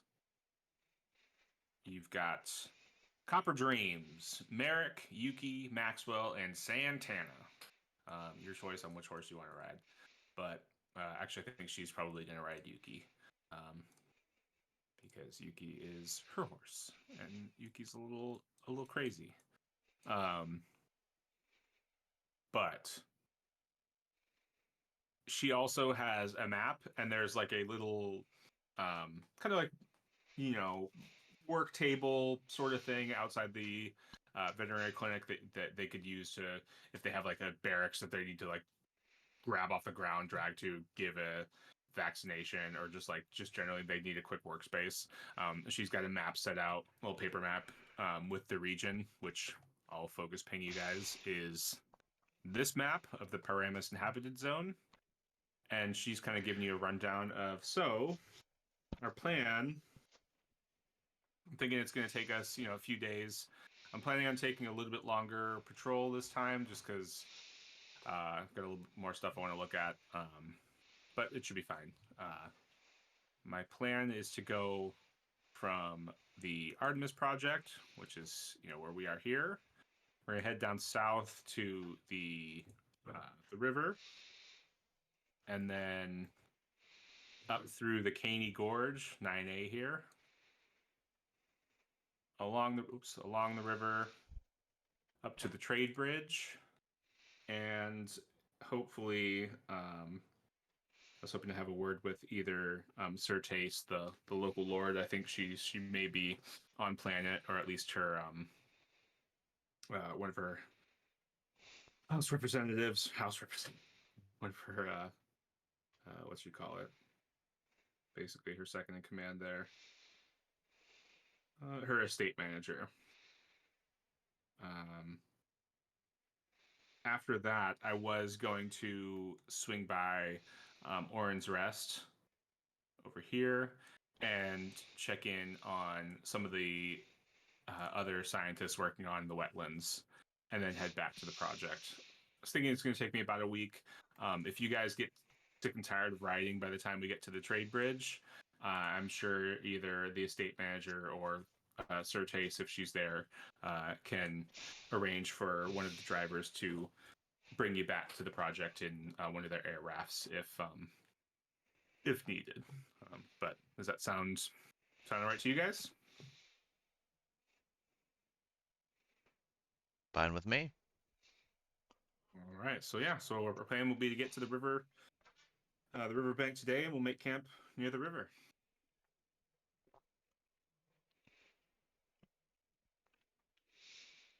All right. All right.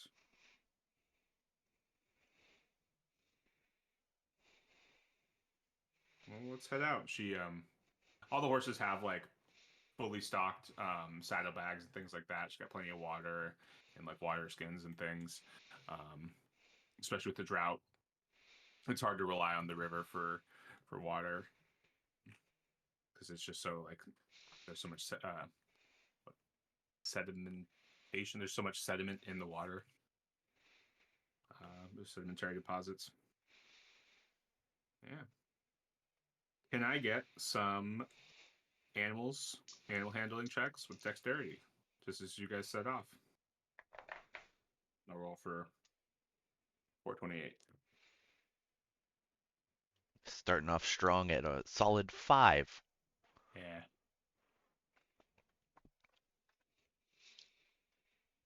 Yep, 5 here too. Oh no. 11. He rolled a 4 after all his minuses. Okay.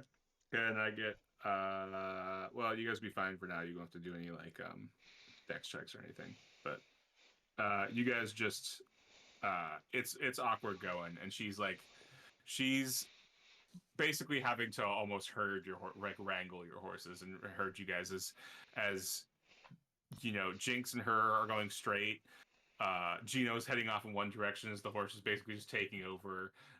Lexian's going in complete opposite direction, and Orin is having to like loop around, grab one of you, bring you back, loop around, grab the other one, go all the way back and grab 428, who just like hasn't moved. And then just constantly is like she's basically just doing figure eights to like keep you guys moving forward. But it's fine. She at no real point even after doing this, like she's not constantly doing it, but it's going on for hours where every you know, maybe 20-30 minutes she's having to like wrangle one of you guys. She never really seems to like lose any humor about it. And she's just still kind of chatting with you guys. But do you have any, I don't know, did you guys talk about anything on the ride as you're riding out or anything like that?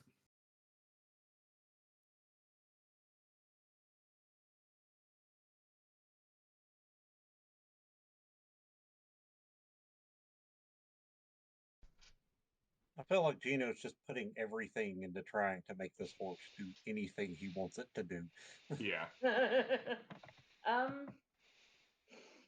I will ask her, since I might be the only one that's not like super focusing on their horse at this moment. So what's the terrain like around here? Do you expect us to run into any monsters or wild animals or anything? Monsters? I She looks don't confused. know.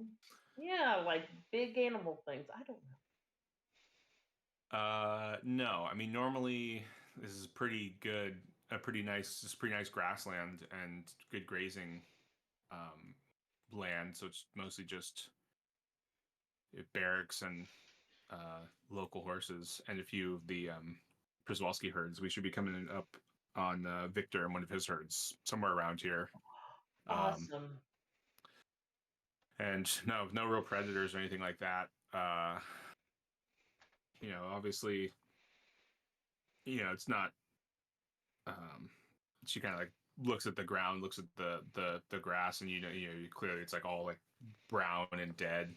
Um, so obviously it's you know, in the middle of a drought, but you know, so it's kind of yeah, that's it is what it is.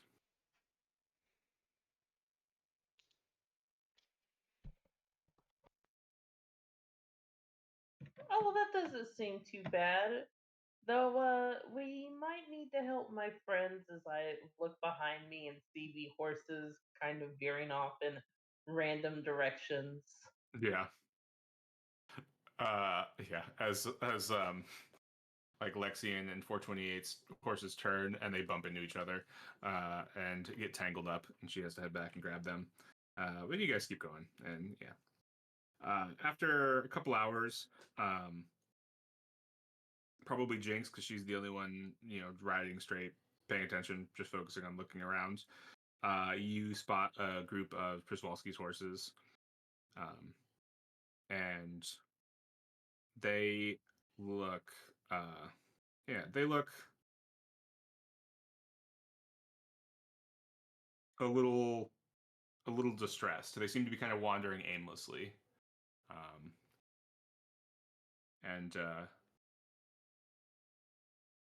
as you kind of you see them, Oren kind of gets everyone under control, and she's like, that's Victor. And it's a bachelor herd, so it's males, uh, and who are either too don't have a family or too old to breed, and it's just how many is it?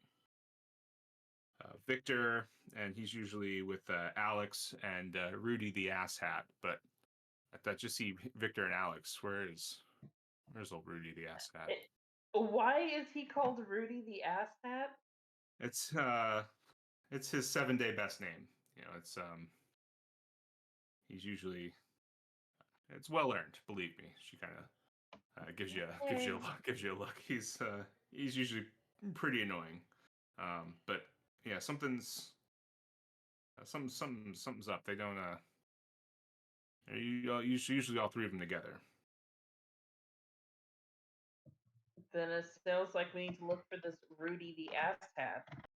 Yeah. Will you give me an animal check, Jinx, with int? 2. 2. Okay. I rolled double ones.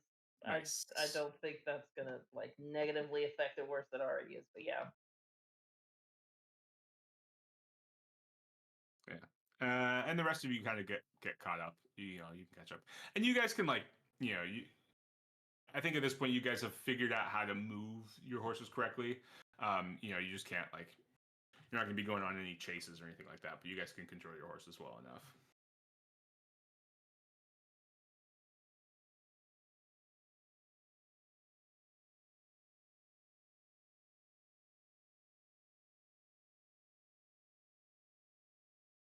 What we're looking at.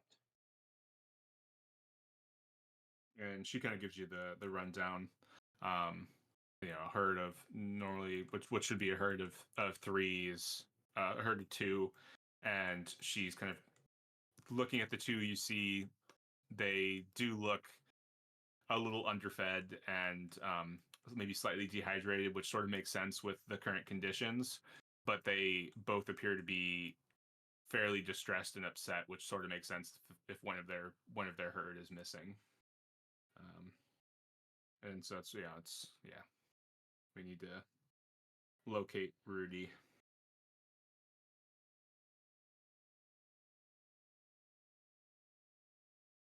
The others wander looking for him, or would they hang around close to where they lost him? If they're distressed enough, they might start to just kind of wander a little slightly aimlessly, she says.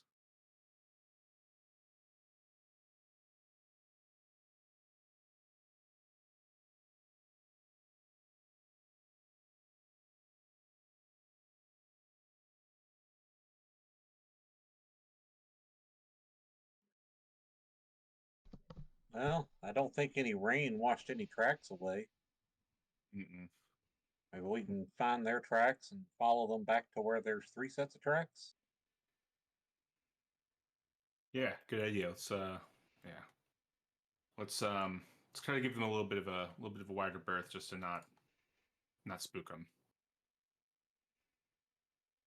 And she kind of leads you guys around to behind them. Will when you get behind them and you kind of catch up to their tracks, will one of you give me a survival check? Survival, is that a skill? Right? Yeah, survival. Survival and int. I do not have survival. I don't have survival either. Yes, I'm useful for something. Survival int. I have a 1. Nice.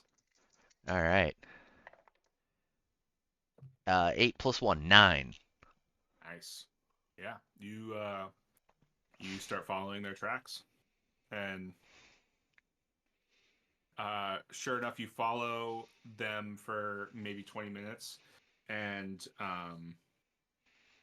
you come to a like little ravine, and at the bottom of it, you see a third Przewalski horse, and Oren gets off her horse, kind of goes to the edge, looks over. She goes, "Yep, that's the ass hat." She maybe doesn't raise her voice to try not to spook him, but you can kind of see that there's a little, there's some moisture down at the bottom of it. It's a little damp. Maybe there was some water there, so maybe he like went down to try to get a drink and wasn't able to get up. He does look a little scratched up and hurt. Not badly, but he's clearly very agitated, just because he can't get back up.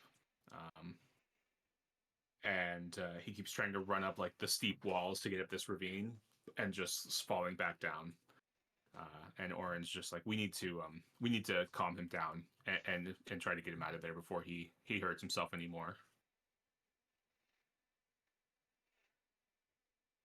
And she's just like looking and kind of nervously like tapping her fingers on her thighs as she's thinking. Come on, Oren, think, Oren. She's talking to herself.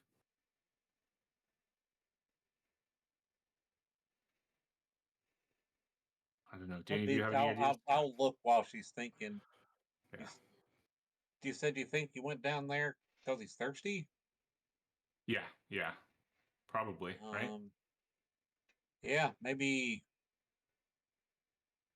if somebody goes up to him with some water, maybe if he's that thirsty, maybe he'll calm down to get a drink. That's possible. Yeah. Yeah.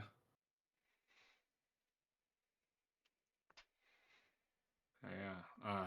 Help. Then we got, that might help get him calm down. I think I might even have got some fodder, some food we can give him. I'll probably get him calmed down, and then we just got to get him out. Clearly, it's too steep for him to, just run out.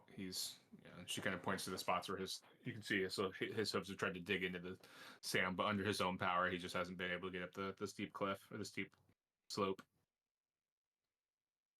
How long a lead you got? I've got some rope in one of my bags. We hook that up to him. Maybe from up here up top, we can use our horses to kind of help tug him, so that way if he loses footing, he doesn't fall back down.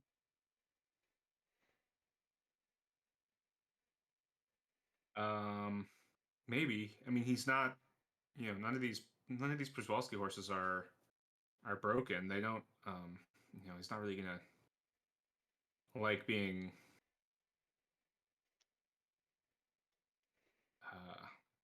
Tied. But I guess, yeah, we could. Yeah, we could try to get a rope around him. Yeah. Okay. Okay. Okay. Who's gonna go down there and give him the water, and probably the same person that's gonna tie the rope around him? I don't know. How are we gonna? Oh, yeah. I'll look Jinx's way. I feel like should be somebody who can handle the horse their own. Mm-hmm.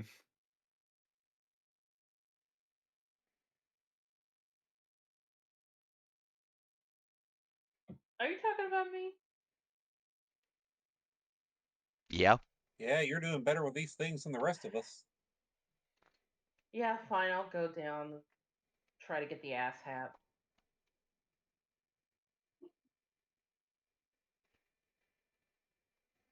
So I will make my way into this ravine to give the horse water. and tie a rope around him. You give me an athletics dexterity check with dexterity. From now on, when I say an athletics X check, I'm just gonna say the athletics X, and yeah. Okay, I got a 9. Cool. Nice. Yeah, you make your way down the ravine, and he's got that wide-eyed horse fear look in his eyes, and you can see the like lather that's built up in his fur from his kind of sweat and from the anxiety and the stress of him trying to get up this ravine. Scrapes and cuts a few places. There's some blood through his fur or his hair. What do horses have, hair or fur? Hair. I think it's hair. Hair, yeah. And will you give me an animal handling int check to try to get that That's an 8. 8. Okay. And then how are we getting this rope on him? Oops. I mean, I assume I'm gonna try to like tie it around his thickest part, so like his stomach, like the middle of the horse. Because obviously trying to pull him up by his neck would work. I don't think pulling him up by his like rear end would work either. So probably either his midsection or like right under his front legs, like armpit of the front leg. One of those. Okay. Whichever is easier for me to get to.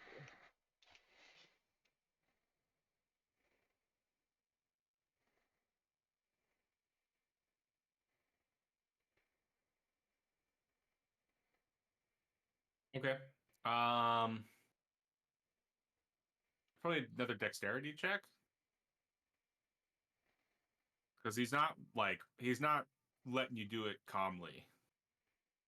And maybe you can kind of slip it in while he's drinking.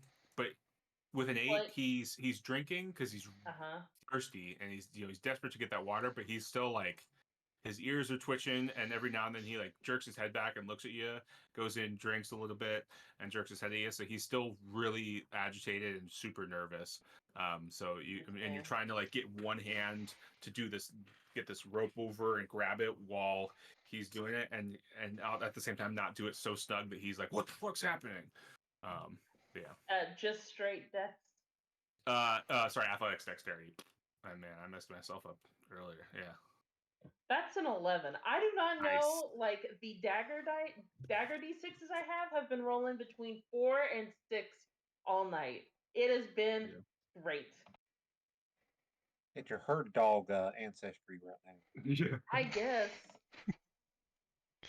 All right, so. I did say 11, right? Because, it's 11. Yeah. Okay, so you've got the rope around him. On the other end, whose horse is the rope tied to?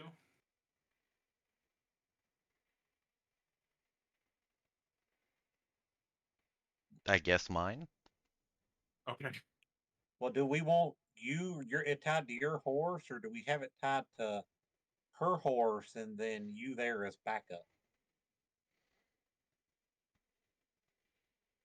Which would you rather like you're have? in between the two horses holding the rope. Okay. And I can hold it with the left hand for a little more strength.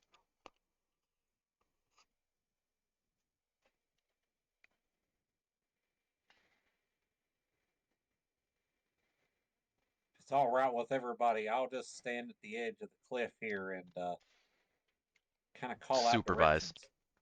There you go. Okay, so for the directions, will you give me navigation? What was it? Would that be leadership? You can do leadership. You can do leadership. You can do navigate. I'll take either one. I have neither. And you can't give guidance, can you? No. You can't cast guidance? Didn't take that cantrip. Damn. Should have taken mend. Prestidigitation. It's 8 o'clock. I'm gonna burn 2 of my luck to try and make this a little less bad. Okay. Navigate. So navigation with what? Int. And yeah. Okay.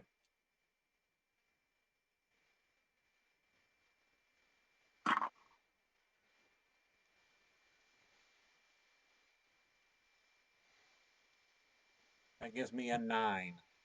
Yay for the luck. There you go. Yeah. All right. So Oren will get the horses going, and they will definitely as the horses start moving, and Rudy starts kind of getting pulled and trying to go a little bit. The pulling freaks him out a little bit. Jinx, will you give me another animals check, int, to try to calm him down a little bit? And then we're gonna need that athletic strength from Lexian. Since I don't want to mess this up, I'm gonna use 2 luck to hope that he doesn't go crazy from getting pulled out of the ravine. Mm-hmm.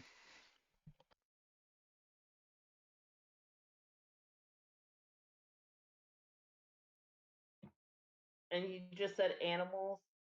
Yeah, with int. Okay, that's a 10. And nice. All right, it all falls down to Lexian. All right. We're looking for a net effect on all these checks. Basically, is what I'm tracking. Okay. So I'll go from a +1 to a +3. Correct? Yes. That's what 15 is. So Yep. that is 8 + 3, 11. Nice. That's what you needed. Well, that's a little, one more than what you needed, but it's enough. It's enough.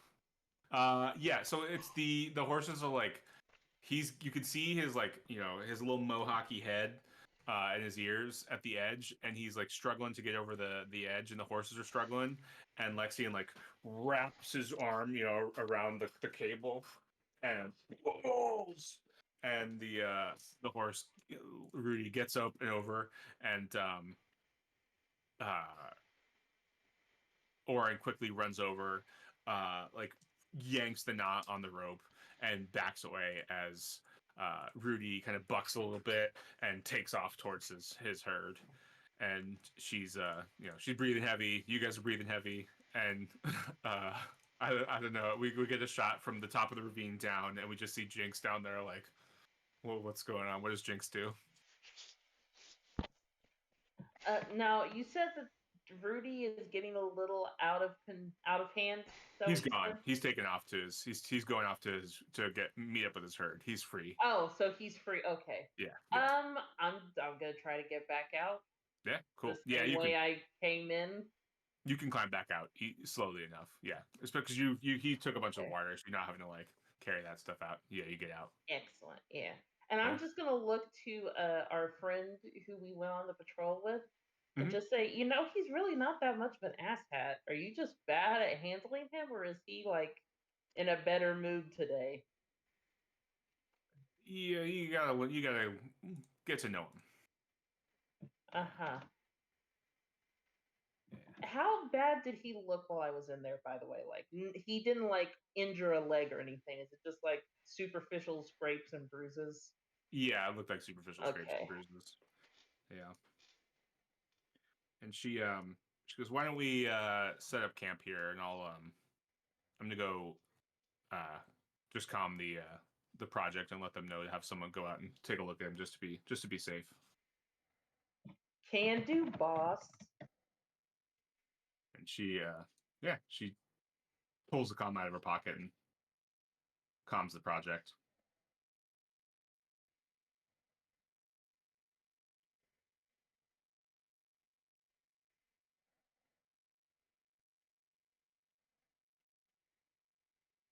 Like the line here, in all probability, Rudy trots off happily with his little herd, safe until the next time he does something stupid.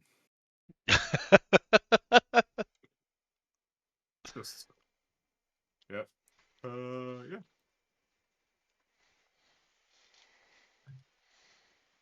Excellent.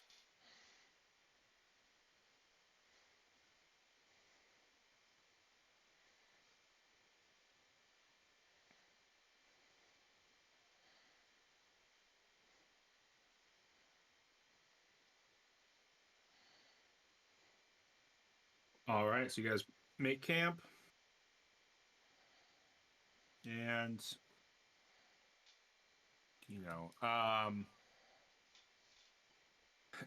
fires are probably not recommended in the middle of an ongoing, pretty severe drought. So it's cold beans and rations for you.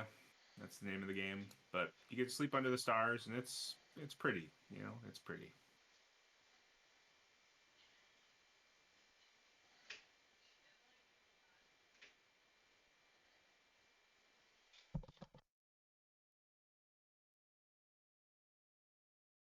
And as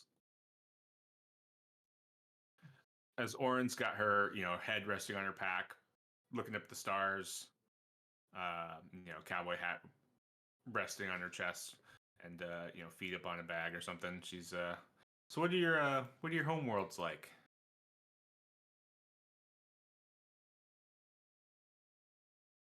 Oh, mine's pretty much an endless city. Huh. Nothing like this out there for sure. Yeah.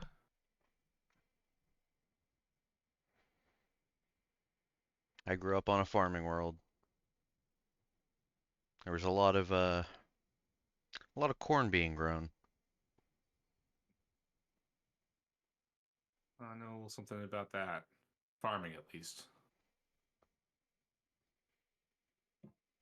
I don't remember much of the world I came from. I snuck aboard a ship as soon as I could, and I've been living on ships, Hmm. which has been nice. Did you come from a world full of Varger? I don't know. Like I said, I literally remember almost nothing about that place. Gotcha. I assume my mom is one, but even then, I don't even remember her, which is kind of sad once you think about it.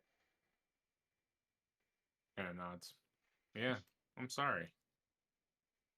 I've had an Are adventurous life. Vargr I like can't dogs complain. and they'd have no concept of like time passing? Yeah. I So like she to doesn't think know if she's so. been gone 10 minutes or 10 years. I like that. Yeah, be like, Your oh yeah, mom's it's only on the been ship. yeah, oh it's only been a month and it's been like 20 years and my mom is dead. Yeah, Such ball hydras everywhere.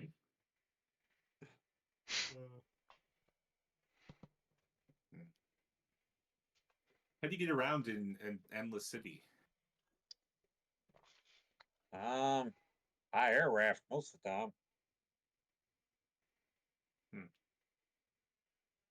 A lot of the buildings are pretty tall, so you've got parking decks. Sometimes you got to fly up to those things.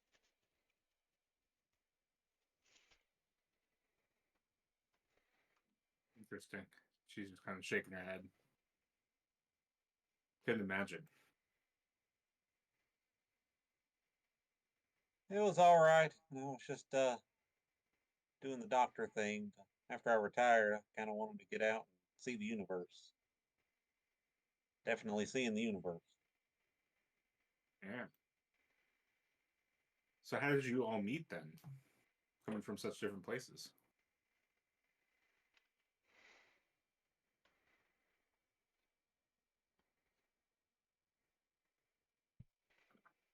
Oh, I think we all kind of just crossed paths at different times.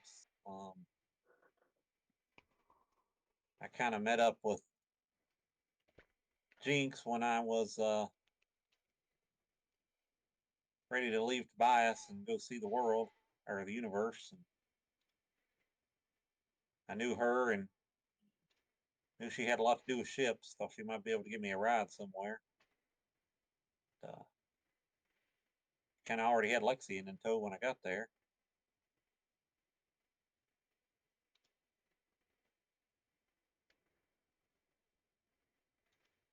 Yeah, it was a fun time.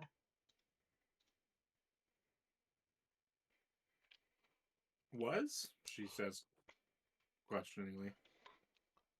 Have you not just left a place to explore? That's the best time. I mean, it sounds. Isn't it still that time? Aren't you guys all still together on a ship? Yes, and we're still exploring. We can Yeah. have a good time every time we leave. Okay. Yeah. Sorry, your spacefaring syntax just doesn't make sense for my backwater grammar. It's okay. Oh well. Well, we'll head up the river tomorrow. Check out some of the sensors. I guess the scientists been saying they've been giving them some weird readings, so we'll see what's going on. Any of you have any experience kind of interpreting or working on sensor systems? I have a fair bit.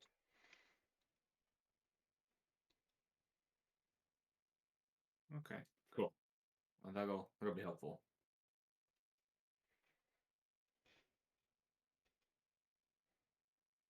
I think we've all at least got a basic understanding. Well, you say this all. You all, at least.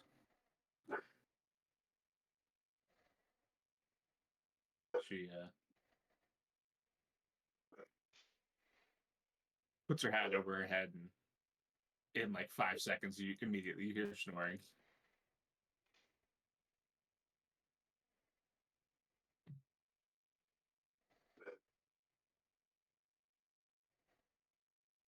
He falls asleep. I'll look over. I'm guessing since the horses just run around here, we don't have to worry about predators. Seems like it. I was told that there really aren't any predators anywhere, which is weird. Weird or not, I'll take it right now.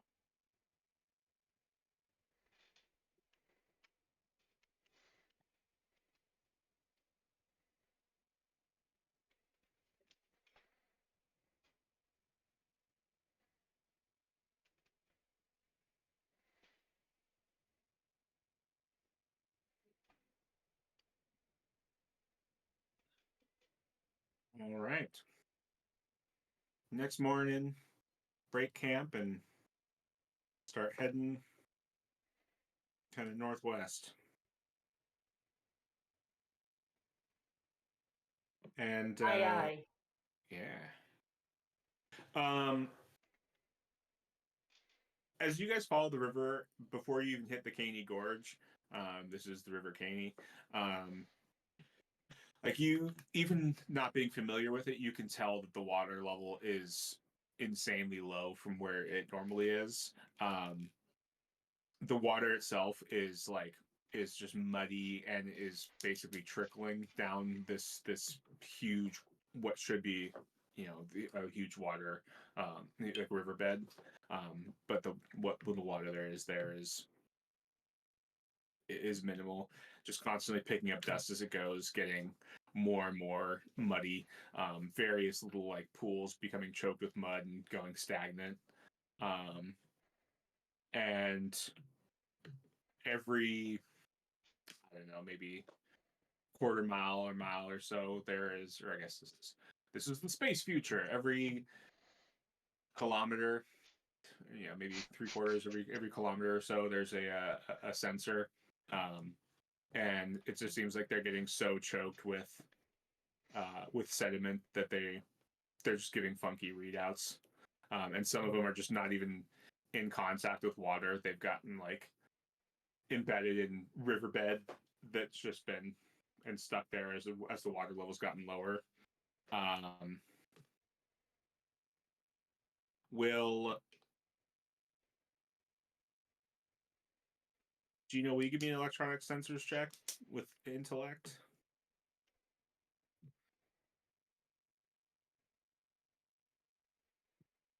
Oh wow. even with my +3, I have a 6. Okay.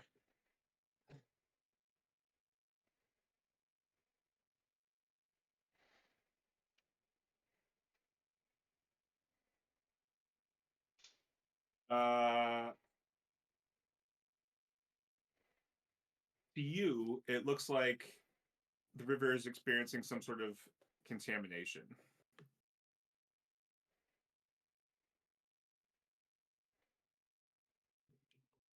Do you obviously these sensors aren't working right. Do you have any kind of a sensor on you? Can we take a test of this water? Seems like it's something's not right here. No, I don't really. I don't have anything on me that would check. I mean, the sensors, yeah, it's like to you. No, so to you, it seems like the sensors themselves are working when they're in contact with the water. That's what their readouts are. Is that the water seems to be Oh, it's what the water is contaminated. Yeah, it seems to be being contaminated, coming from somewhere Yeah. upstream. I mean, if these things are reading out right at all, there's something going on with the river. It looks like there's some sort of contamination.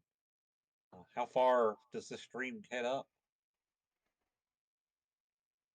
To its source in the mountains. Normally, this is a pretty large river. Is this drought not a normal seasonal thing? No. Normally, it's something that can happen every couple of years, but this year is particularly bad. It's never been quite this severe or lasted quite this long.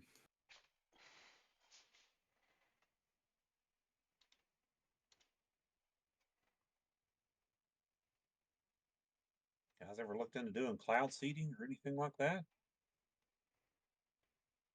He gives you the this is a tech level 2 planet eyebrow raise. No, we don't really have that sort of infrastructure.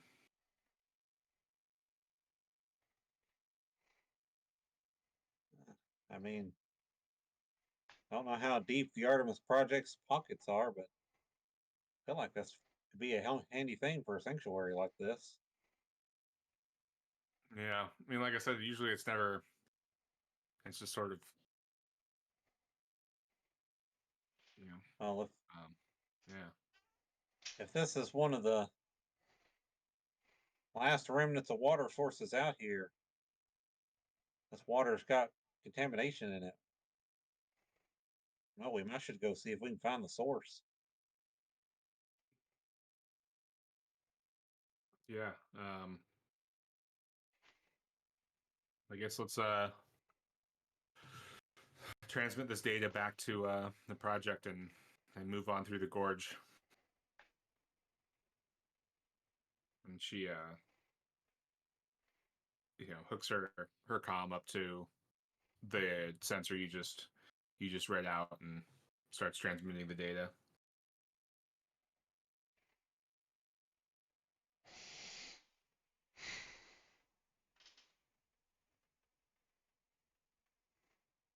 All right.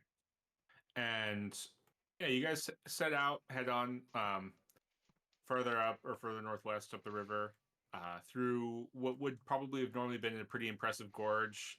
I mean, now it's sort of even crazier looking because the river is so low.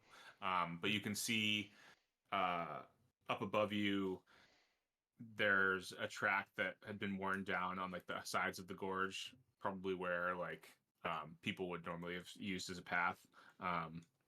But you're moving along what would normally have been the riverbed. Um, will you guys all give me your animal handling checks with dexterity? We're looking for 6s or higher. 6 or higher. You said animal handling with dex.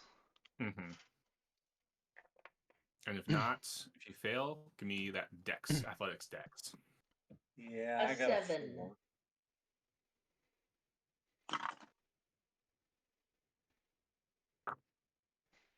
And then I got a 5. Okay. I got a 7 total. 7 for the dex. No. Oh, for the 7 for the animal handling.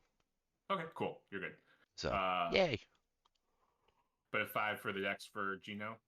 Yep.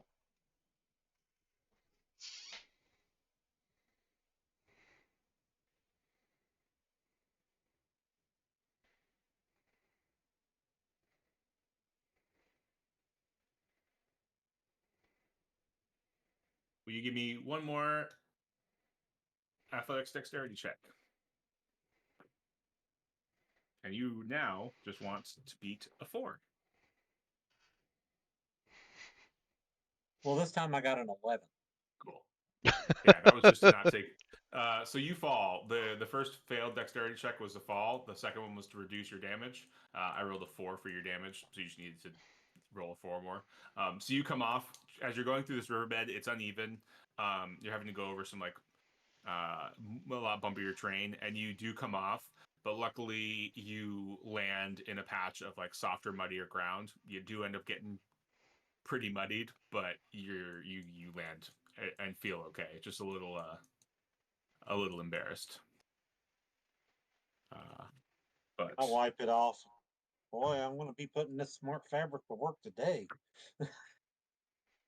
yeah, 428 looks like he's about to come off, and it's the horse is rocking side to side, and his waist down is just staying with the horse, and his upper body is just dancing sock man outside the car dealership is just waving all around, and he manages to stay on the horse, and doesn't come off because he somehow passes dex check. Yeah, there it is. Turned him into a wacky inflatable arm flailing tube man. Yep. Cool. Yeah, and all right. So, will those of you who didn't fall off your horse give me either? Well, actually, as you get back on your horse. Well, no. No, you can do it. Yeah. So everyone can give me either navigation, survival, or science planetology check. So navigation, survival, or planet check. Science, sorry. Survival. Navigation, survival, science. Those with Int. education or int or Int. okay. Survival. So which one is survival with? All with int. Okay. Navigation, survival, or what? Science. Science. My I dice have are none of hating those. me, but I got a 7. I got an 8. I got a 9. -3 is a 6. All right. So, I'll just.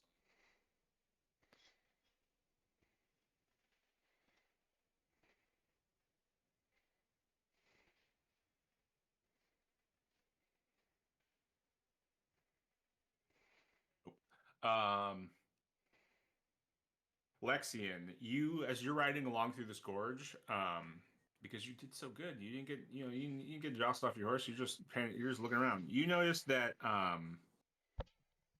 along a side of the gorge, uh, there's a series of recent sand and stone slides down the southern side of the gorge.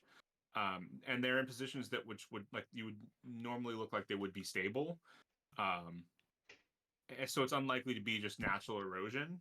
And there's also shreds of vegetation at the bottom of the gorge, where it would normally be underwater. And so it suggests something with the mass of a human or more slid down the gorge and maybe even dragged some of this uh, vegetation with it as it accidentally fell down this cliff into the gorge.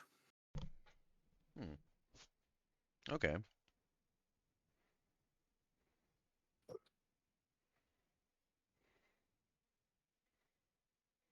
And this is on this. It looks like it came down on the other side, the opposite side of the river. The river's so low, you guys can easily cross it again, but it looks like it came down on that side of the river, just for Okay. narrative's sake. I'll point that out to Orin. Yeah. That's odd. I wonder if someone fell. Should someone be Guys out this far? missing anyone? Maybe. I don't know. I don't know what someone would be doing out here.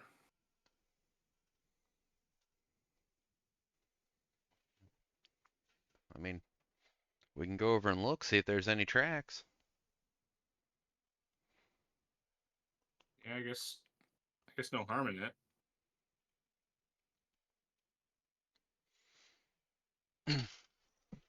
Head over and look for tracks. Yeah. Yeah, so you head over and you find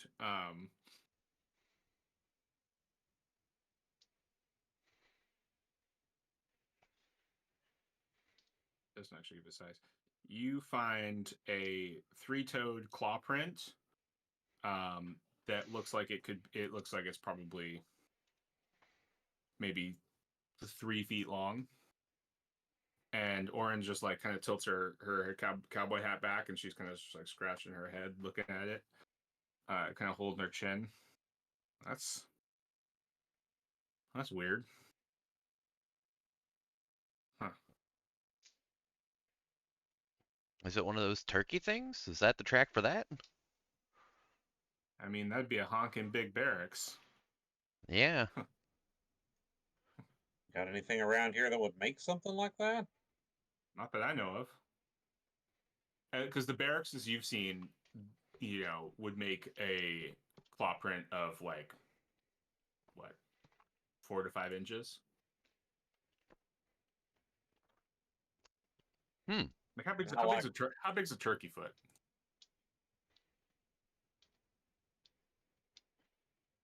All I'm I know how thinking big a of turkey is leg is. yeah. All I'm thinking of is now we have wild chocobos that live here. Because wild chocobos would be great, I'll ride one of those over the horse. right? Yeah, Especially if the sweet music 3.8 kicks to in. 7.5 inches. So maybe at most one of those barracks gets up to like 10 inches. This thing is maybe, I said 2 to 3 feet. We'll say 3 to 4 feet long, maybe more. Can I hop down and like investigate it more closely? Yeah. I do have a 1 in biology, so could I like narrow down maybe the type of animal that would make that? You could try. Yeah. Give me int Okay. science biology. Jesus fucking Christ! A 3 or plus 3 gives me a 7. Yeah. No. I'm changing dice.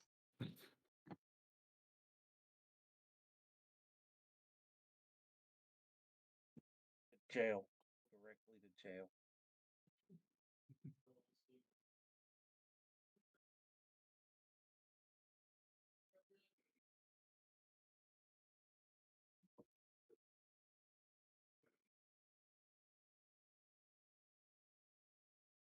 Yeah, I got no idea why I would do something like this.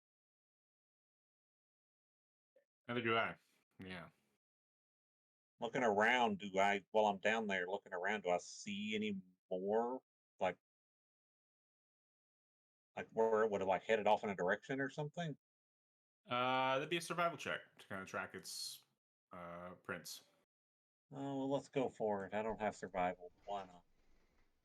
Do you want me to make the check? I can do it. Yeah, let's do that. Dice are already being mean to me. All right. I can make the survival. +1 anyway. So, well, it's good. I mean, that's what, an 8 +1, 9. Nice. Yeah, you can follow. You find some tracks you can follow. They lead off this way.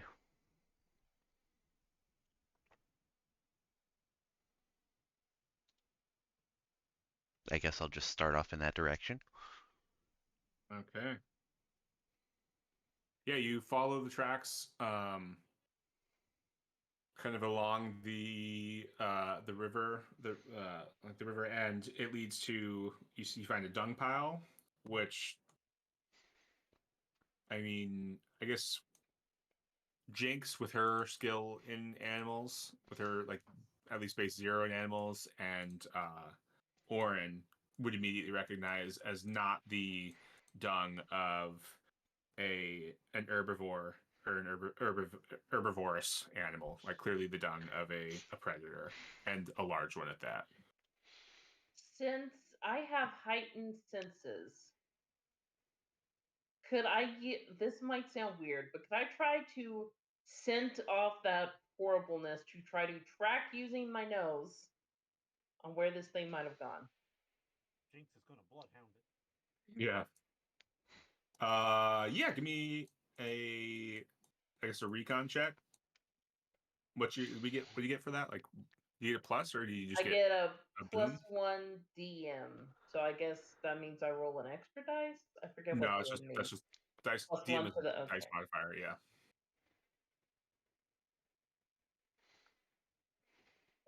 What stat is this going with?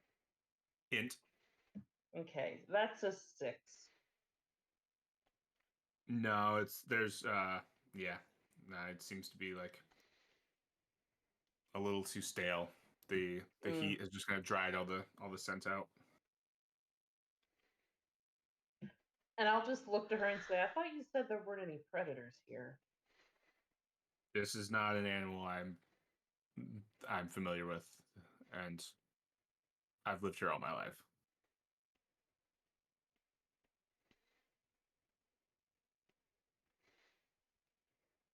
But Lexian, you said you found more tracks. You had still seen more tracks as it kind of went on. Yeah. Yeah, they lead off Uh, this way. let's push on, see if we can catch sight of it. All right. I guess I'll take lead I'm then. wishing they would have let us bring our guns. As you guys are heading up, yeah, this way. Did you guys not have any weapons? I mean, it seemed like it was pretty frowned upon. Oh, Jinx always has weapons on her, so she has at least 2 different weapons on her. Let me pick. I would say the stunner, but we're not in space, so that's not really going to help. I mean, unless I misunderstood. Mm-hmm. And like I said, she'll always carry something, so she doesn't really care. She'll have her static blade and her laser pistol. Okay. No. So you guys, like, um, you weren't like banned from carrying weapons. Dr. Danver is just not a fan of shooting animals. So she looked very poorly on the offer of your services to shoot things. Not taking it as shooting intruders, taking it more as an offer to shoot animals. So and that's my bad for not making that clear. And then also, Orin has a hunting rifle on her back, so you guys can, we can retcon that because I didn't make that clear. You guys can all, within reason, like, a weapon or two. What would you have brought with you? Jinx, you said a static blade and what? My laser pistol. Okay, that's fine. I mean, I'm climbing on a horse. I'm totally bringing my revolver. Yeah. But then I would bring my carbine, I guess, because it's a bullpup, so it's pretty small anyway.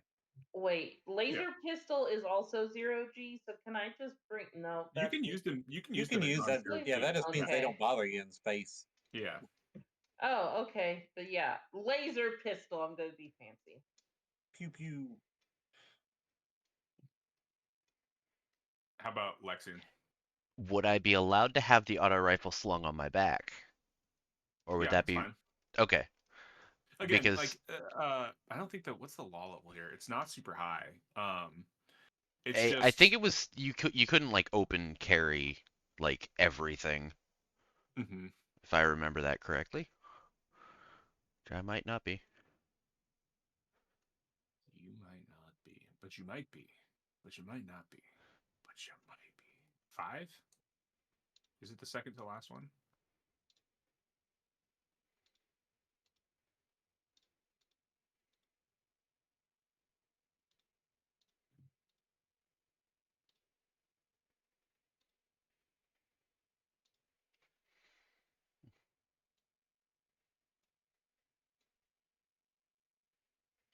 Law level is the last one before the dash, or the second to last one, technically. Yeah, so So 5.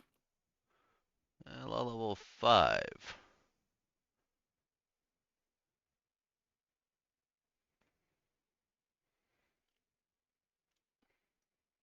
Personal concealable weapons prohibited.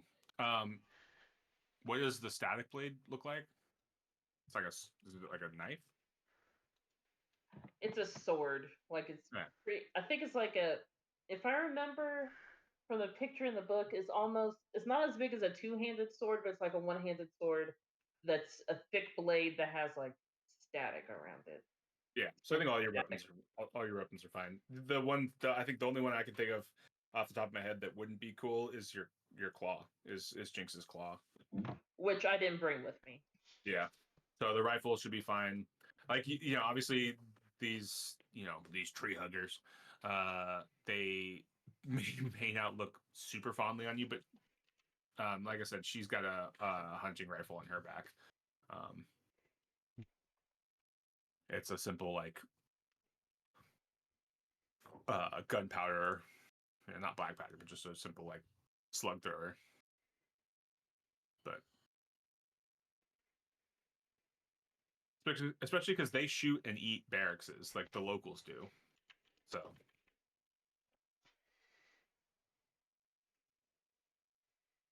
Got to be hungry to eat a whole barracks. yeah.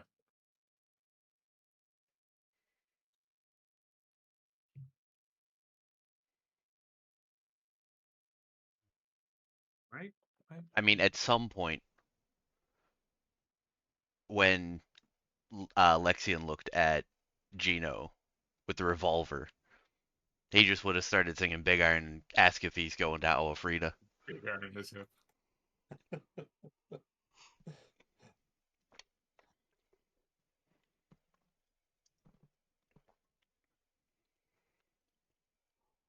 Yeah, I felt like Gino would have taken the normal tie with his suit, taken it off, and like thrown on a bowler tie. Mm-hmm.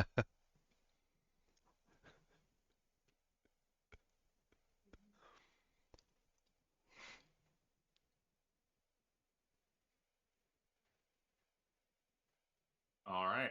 So yeah, now they get that kind of recovered.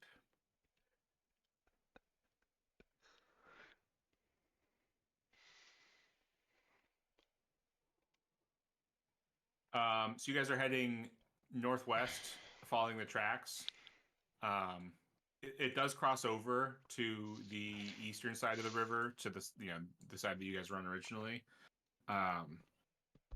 And after a while, Crocodile, you encounter a barracks that has been like savagely ripped apart and eaten,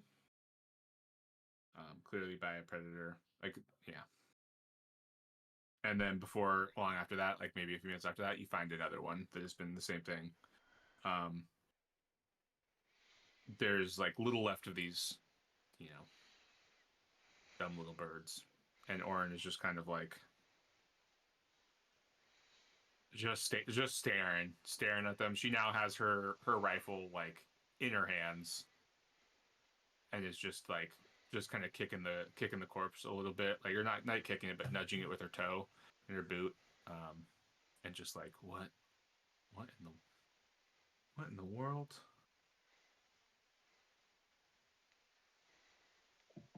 I'm gonna pull my blade out and just start looking around.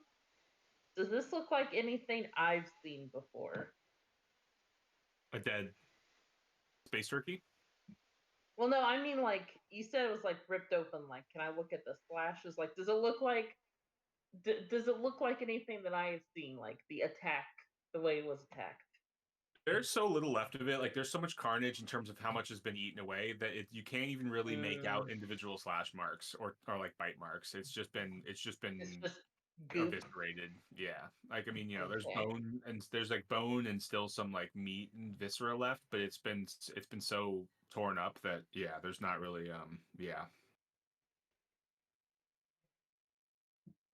Can we tell which way it went after it was done eating? Yeah. Look, I think Lexine can still follow the trail. Excellent. And I'll just look to her and say, it ate a turkey. Why is this such a... It's a turkey.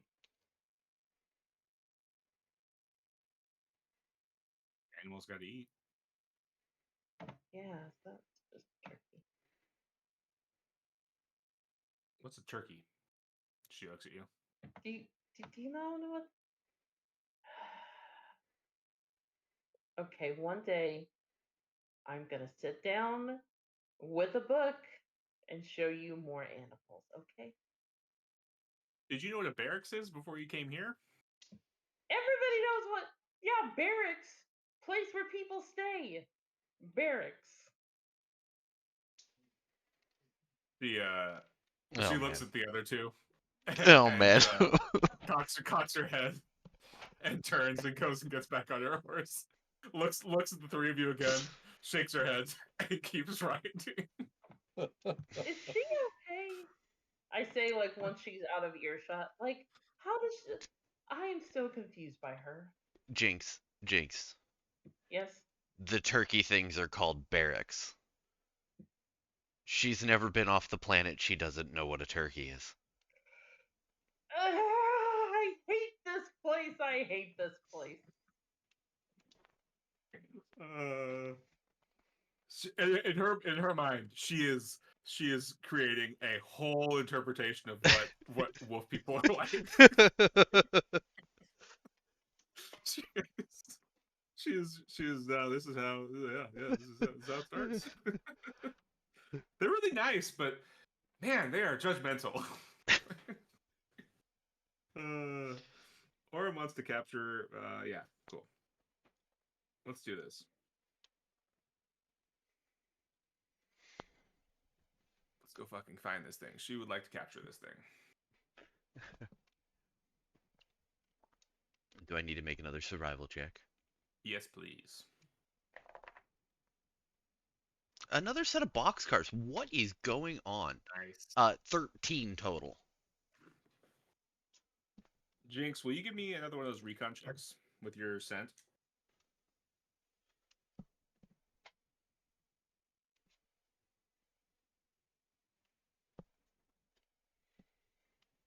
Seven.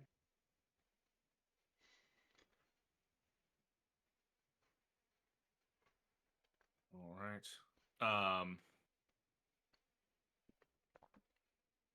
Cars, nice.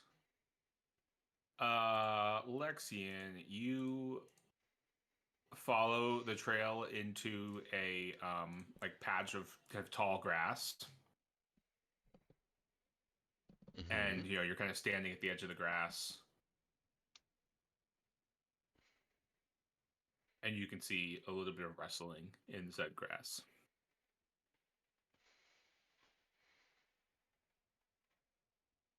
I'm going to have my gun, like, still in its sling, but, like, underneath my arm so that I could just quickly grab it and whip it up if I need to. But I will definitely be calling for the rest of everybody and saying, hey, something's over here.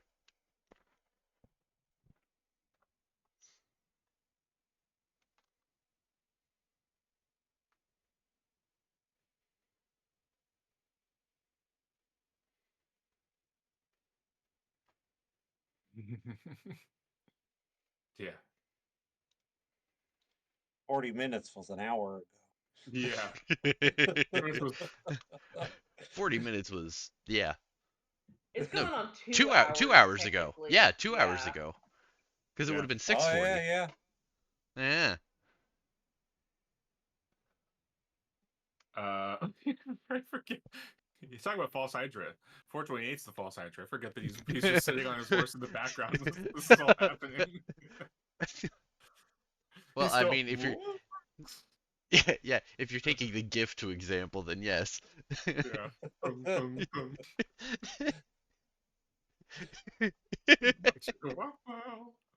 Uh, Oh,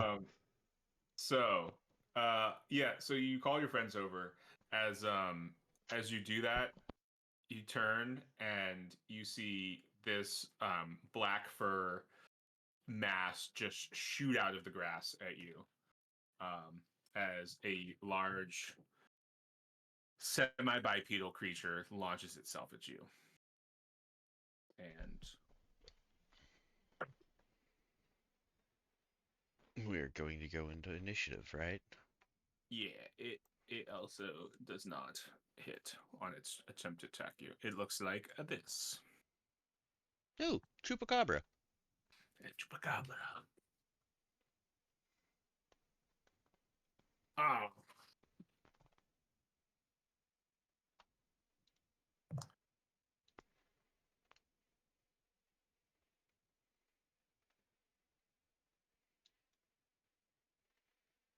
Combat. Initiative. Let's get those initiative rolls. I forget what the initiative roll is. Yeah. Yeah. It's Dex? either int or dex, whichever is preferred. Yeah. Okay. Oh, I just found the initiative DM, and mine says 1, so whatever it is.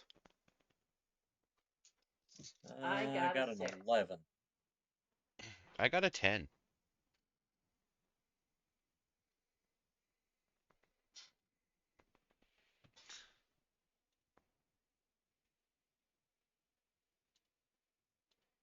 Jinx, what's your dex? It is a +2. Okay.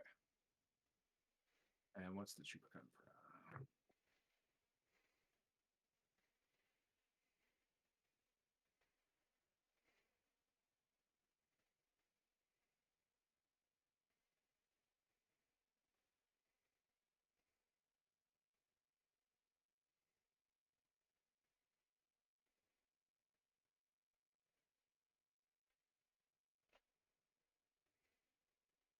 Okay. Well, I guess I should just put him right there.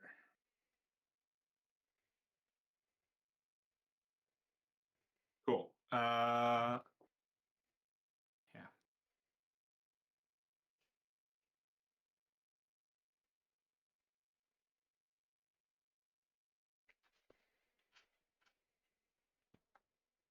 Lexian, it missed you.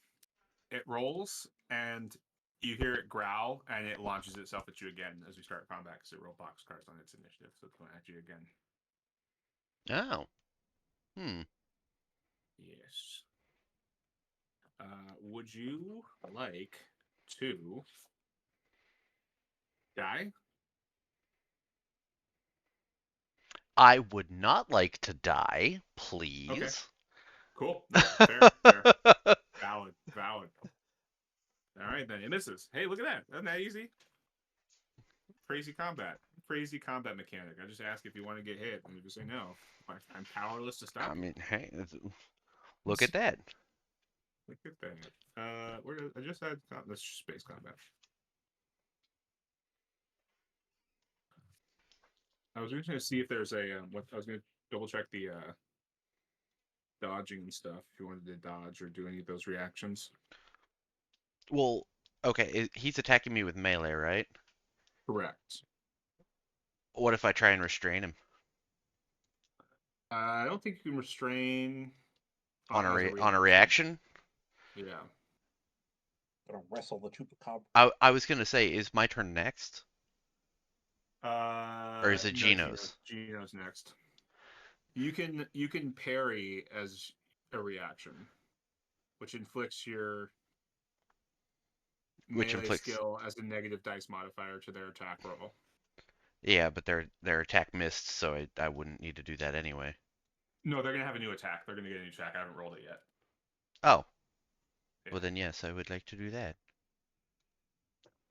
when you attack, when you do a reaction, you will get a Yes. negative dice modifier. Okay, cool. Yes. And I for my next attack, I know that. Yes. Okay, cool. I'm just making sure, just because we Yes. And so then rarely fight shit. Yeah. Okay, so what's your melee skill? It's my probably melee, gonna be you have your rifle, so it's probably melee blunt. bludgeon. Bludgeon. Yeah. Okay, so No, I have no, you're blunt. Whatever when you're using a joint or I a blunt. have I mean I have edibles, not a blunt, but Uh, uh if you want me to use that, it's going to be a 0. So okay. uh Or do you have unarmed? I don't have unarmed either. I have melee blade to Yeah, go you have with a my blade. You wielded though, yeah, no. so probably not. I probably wouldn't recommend using it then. Well, it doesn't take into effect like my strength or dex with it, does it? No, it's just your melee skill. Oh, well then that would be a 0. So yeah, never mind. I guess I'll just tank the hit.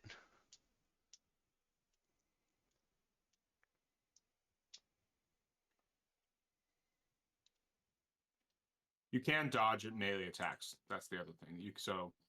Um, uh, which inflicts a penalty equal to your dex dice modifier or your athletics dexterity modifier.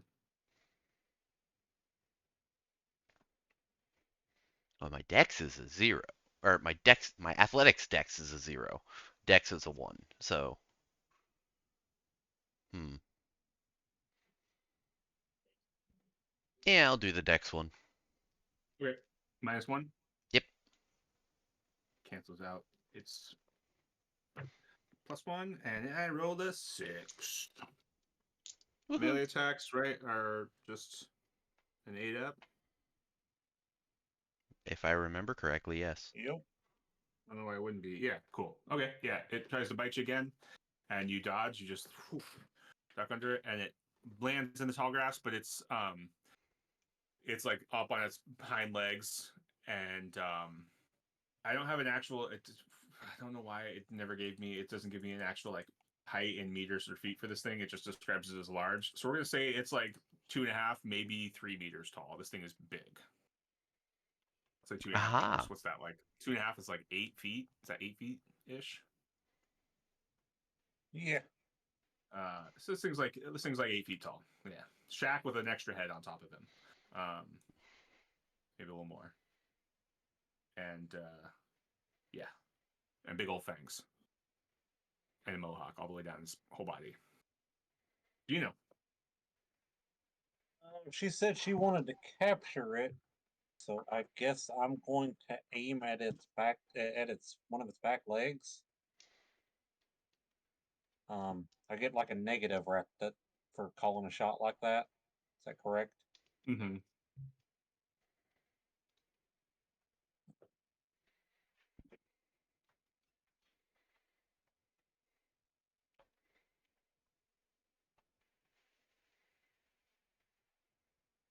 How much is the negative? Is it -2? I think so. She would like to. We don't have. You don't have to. Especially not that it's like now attacking you and right next to you. Like you're not in a position to trap it. And how you're gonna get it back to you're in the middle of combat. How you're gonna have this conversation? She doesn't know. So go do your thing. Um, yeah, I'll try that. I guess then, since I already said I would, and I got a 9, so then -2, I guess will be a 7. So just graze past it. Okay. Lexian.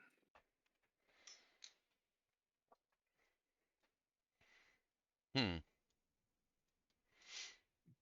Say we're trying to capture it, right? Can I try and grapple it? Yeah, you can try. You can certainly try. I didn't like that little giggle. That's okay. Wrestling the chupacabra. A chupa thingy. Yeah, it's also like Some sort of much bigger luchador. than I am, so I don't know.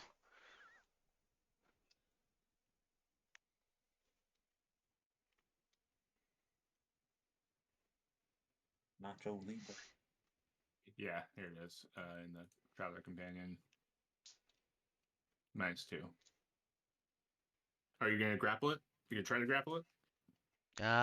Maybe.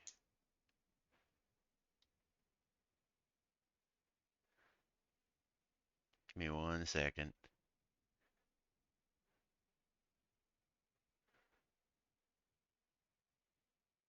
You're back.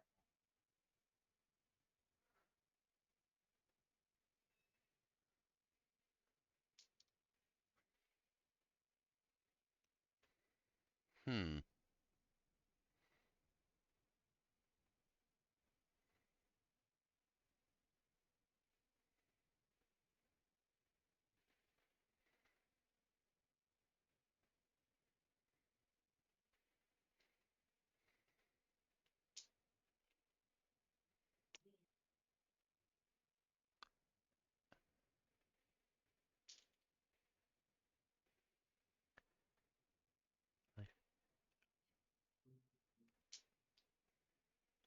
Sorry, I'm taking a look at the psionics, the telepathy. Okay. Some of it doesn't say anything about like being used on animals or I don't know, I think this might be considered an animal or a monstrosity type thing. Mm-hmm. It's an animal. Okay. Yeah. Cuz like life detection says it'll tell you like just generally what type of mind it is, animal, human and so on. Or sorry, in Mm-hmm. this case, do-on. Mm-hmm. And like looking at other things, it's like assault. Violence may be dealt by a telepath.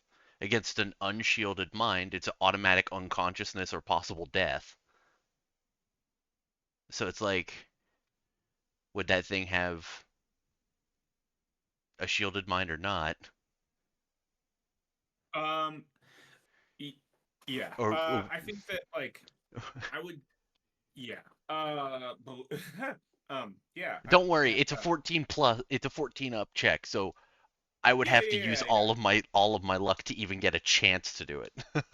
No. Um,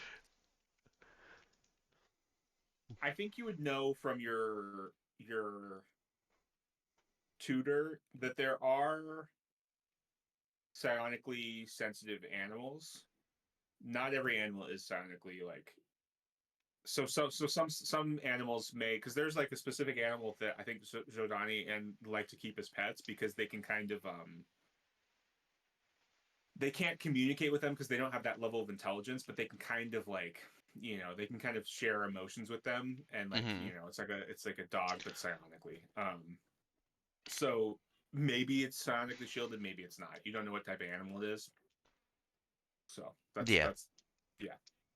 Maybe it has subdermal armor. Maybe it's created in a lab. Maybe if it opens its mouth really wide, it's gonna shoot grenades at you. You just don't know. So the only way to find out is to try. But yeah, I don't see why you couldn't use that on an animal. Besides Okay. the fact that that's inhumane and you're a monster. Well, I mean, I'm looking at the automatic unconsciousness, but I'm also seeing that and possible death, Mm-hmm. which is not what, yeah, not what I'm looking for. Effect times 3 damage though, so you'd have to have a Yeah, huge effect, right? Assuming its hits is relatively high. but yeah, assuming that.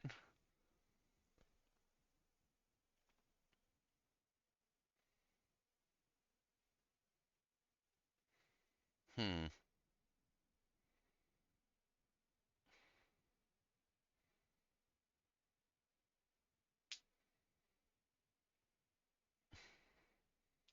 I mean, suggestion and calm, like that's the only thing I can think of. Like use suggestion and try and calm it that way, other than trying to shoot it or grappling it.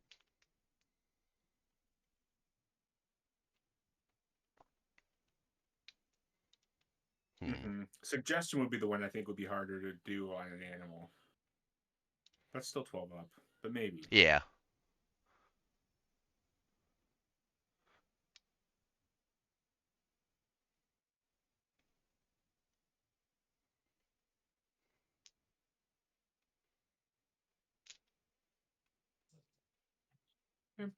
Maybe.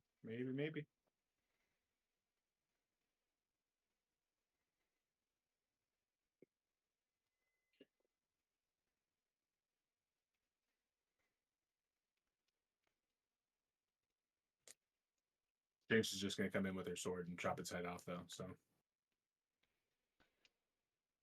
Or like not decapitate, but try to like take a leg off, probably. Or two, you know. Yeah, it's got 4 of them. Wait a second. Yeah. I'm just reading telepathy, and that is actually what I want. Whoa, nice. Yeah. To project a calm emotion or like aura around. That would literally probably be it.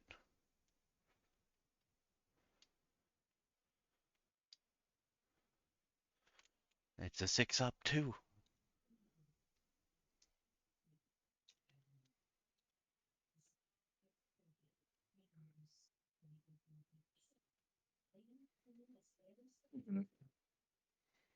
And I would have a +1 in that.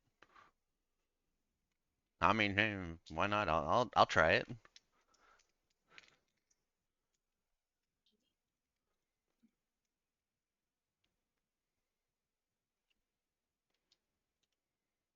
All right. I have a +1. You know what? I'll burn 2 luck for this, so I have a +3. Is that okay? That's fine. You can burn Okay. luck. Well, that's a 7 + 3, 10. And that was for telepathy and to kind of push a calm aura towards it. Okay.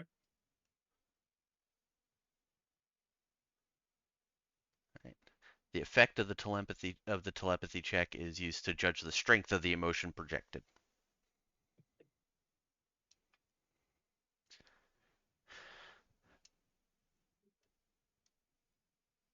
So that's what a Thanks.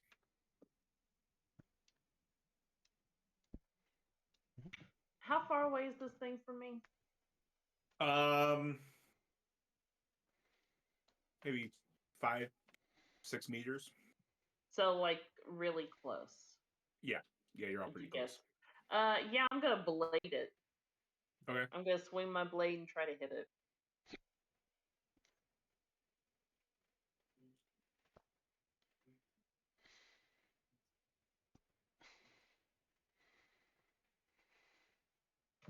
So it's just a what? 2d6 plus something? Plus melee blade, plus Okay. dex or strength. Is it either or? I think it's dex. I think so.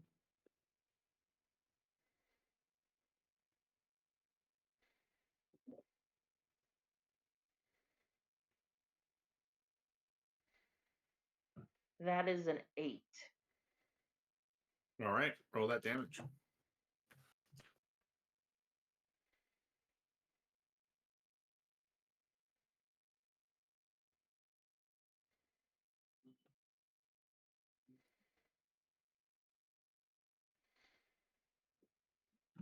$12 points of damage.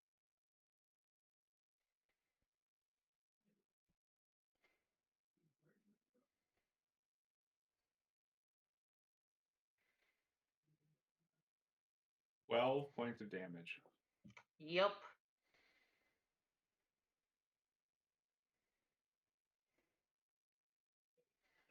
Okay.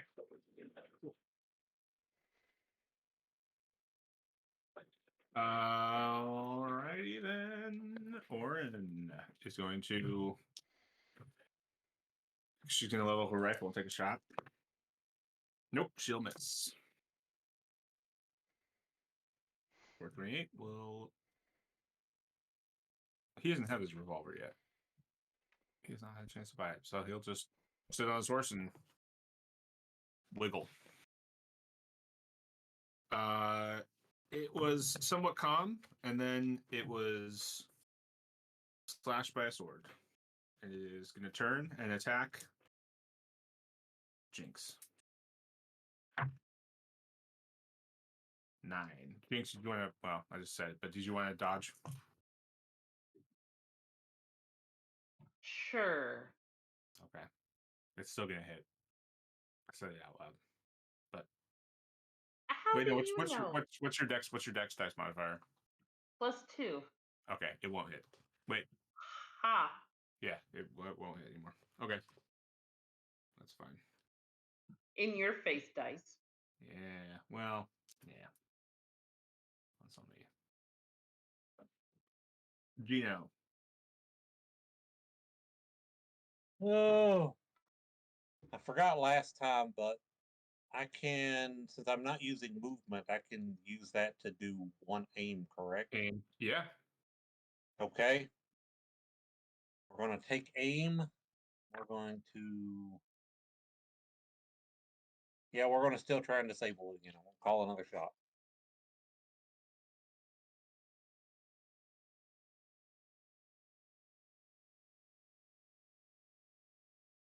And that will give me exactly an 8. Think you might have a minus for shooting into combat with other people in it. Give me 1 sec. If I do, then I did not hit. Yes.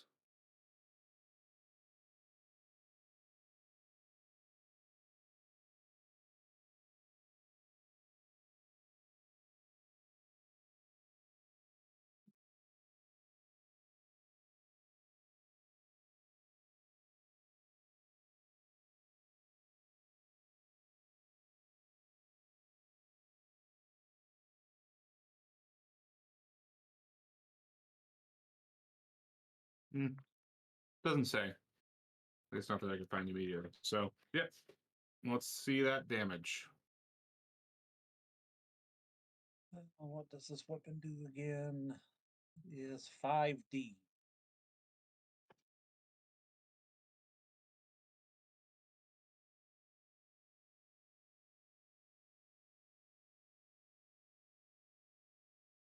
I rolled 5 dice. 4 of them are 3s. 1 is a 4. So that's 16. 16.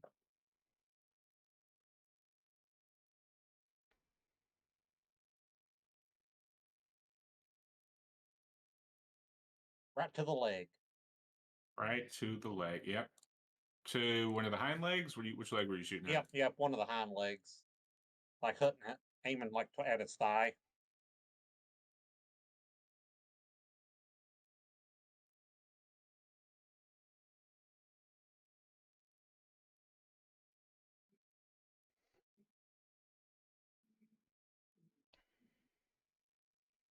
Yeah. You take a huge. Burn a hole in his thigh. And it's like lets out kind of like an ear piercing growl, scream, growl. Somehow guttural yet high pitched. And Lexian, the calmness that you had instilled in it has definitely fled after being stabbed and shot. All right.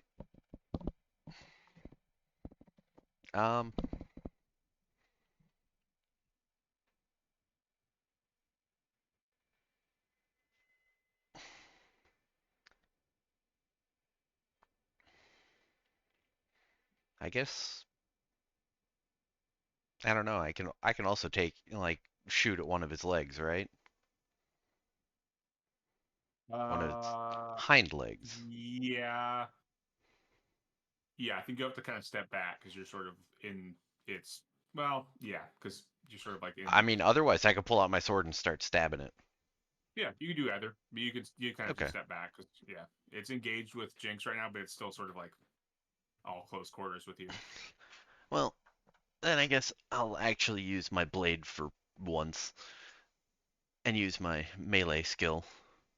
You can take a step back and shoot. I'm not saying you can't. I'm just yeah. I haven't gotten to use my sword. Okay. I kind of Cool. want to use it. Do it. So, I'll do that. It is melee blade, so I have a +2.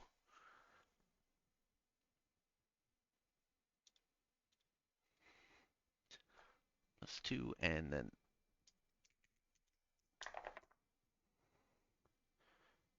well, it's what, 7 + 2, 9.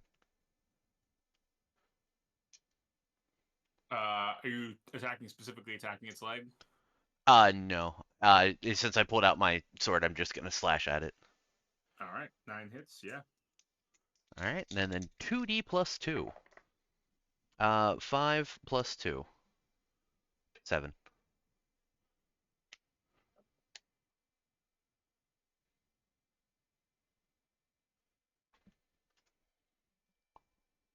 It is looking bad. Orin. Oh, Jinx. Sorry, Jinx. I'm gonna boop him again. Did my hash marks too quickly.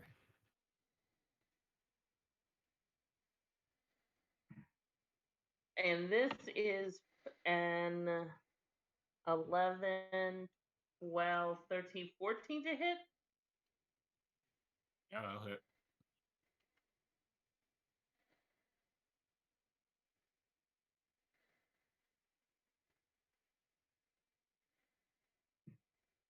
$12 points of damage. And yeah, how do you kill it?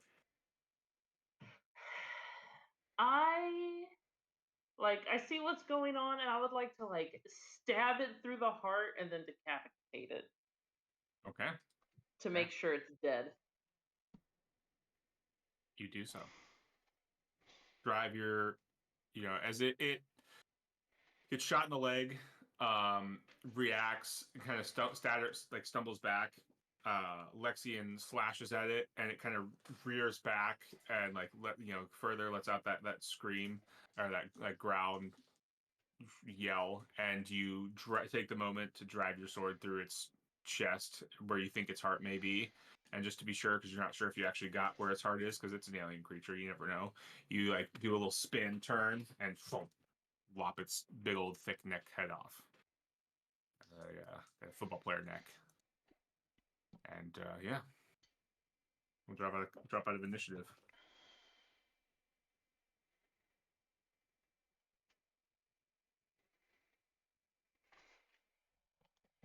The hell was that thing? Took the words right from my mouth.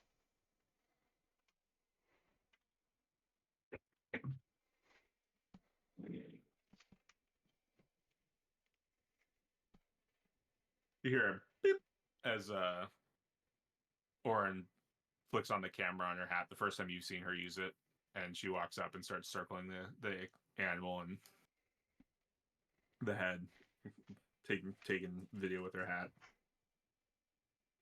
and I yeah. I would like to look where it was in the bushes. Okay, yeah, you can go in the See bushes. if it was maybe hovering over something. I mean, I don't know. Just to see if there's anything there.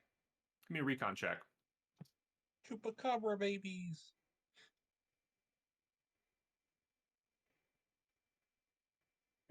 And is this with, I'm assuming, int? Yeah, sorry, yeah.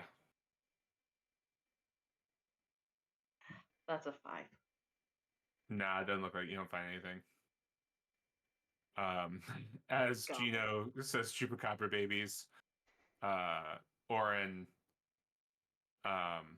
is kind of squatting down over the creature and has her hand on it, and she's kind of shaking her head. She's like, yeah, I think it was pregnant.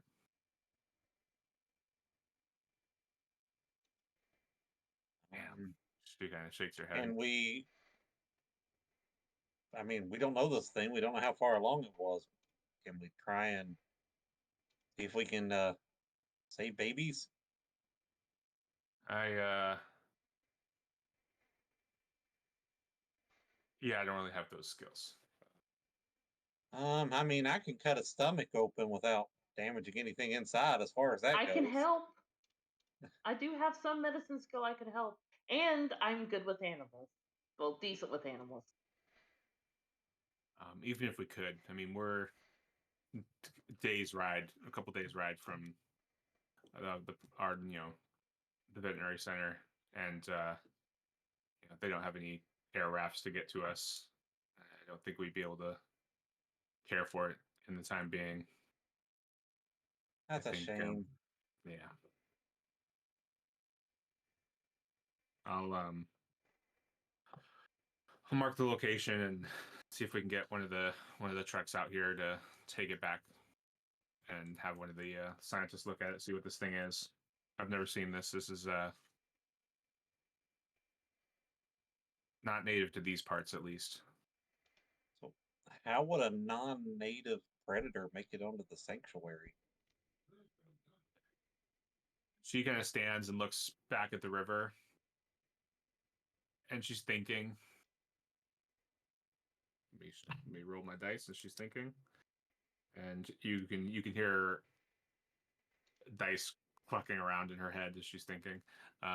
You can even see like a little loading bar. Um, well, I mean, if the river, when it's normally, at its at least mostly full, acts as a natural barrier, and this thing came down on the eastern side of it or the western side of it, and with how low it's been, somehow it crossed managed to get across the river. I don't know. Maybe they don't like water. She's kind of shrugging, just kind of guessing, putting things together, using what she's a local who's just kind of hired as an animal wrangler and like local scout and just general kind of helper. She's not an expert in any of these things, but this is just her general knowledge that she's kind of trying to put together and guess. But so she's like, those are my thoughts, but I don't know. But we should. I'm gonna call this in to the project, and hopefully Dr. Danver can get someone out here quickly. And let's. I was hoping to stop the wetlands before we made the trade bridge, but I think we should press on to the trade bridge. We need to. She like looks up at the sky and looks at her watch. We're probably not going to make it tonight or today, so we'll probably make camp, but then we'll press on to the trade bridge in the morning and see if Sir Taste knows anything about this.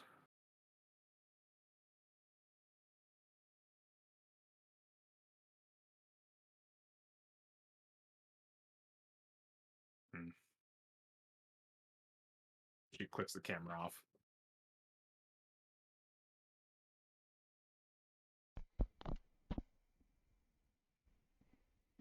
Wouldn't happen to be any random pilots, would there? Pilots? Yeah. Among everybody stationed there wouldn't happen to be any spaceship pilots, because we do have a launch.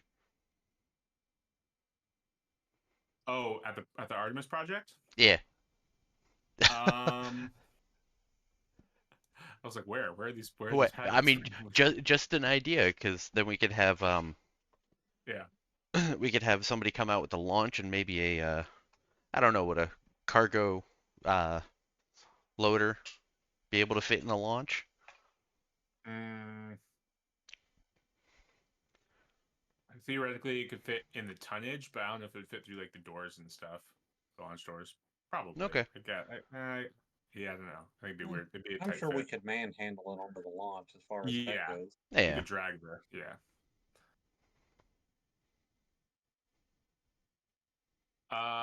Yeah, there are a couple like vehicle operators, but they're not really pilots. Yeah, not part of the project.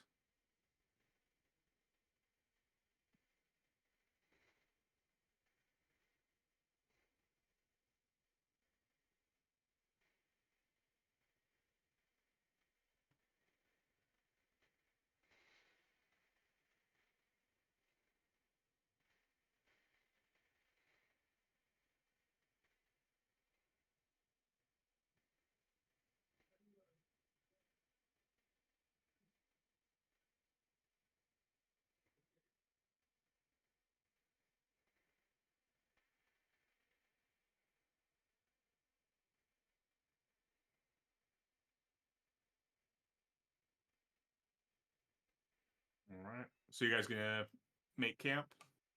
Yep. Cool. Yep. Calls it in. Dr. Danver is reasonably concerned. And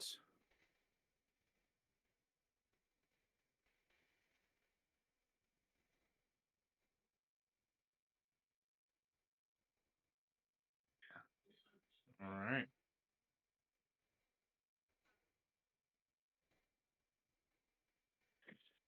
And she kind of, Oren's like even thinking, as you guys are making camp, she's like, yeah, maybe if we can get to the trade bridge quickly and talk to Sir Tace, maybe she can even have her air raft pick it up and take it to the Artemis project. You could probably do that in a day, and it'd take take one of the trucks at least 2 days, day out, day back. So I don't know. We'll see if she wants to help us out. Mm-hmm.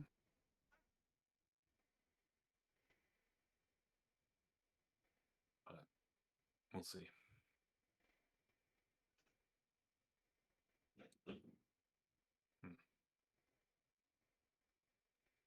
Anyway, good night. She pops her hat down, but you don't really hear any snoring. Just kind of it just goes silent. Interesting.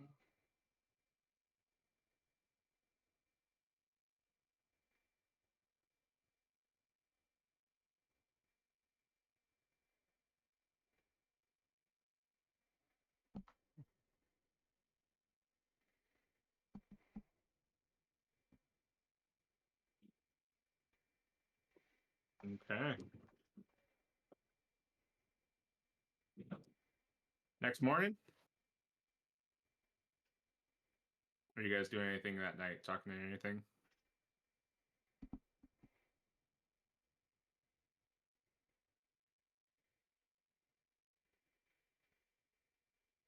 Probably just trying really hard to sleep. Yeah. I will. Once we're awake, are we in the morning yet, or are we still trying to go to sleep? Yeah. I was seeing if there's anything you guys wanted to do before you went to sleep.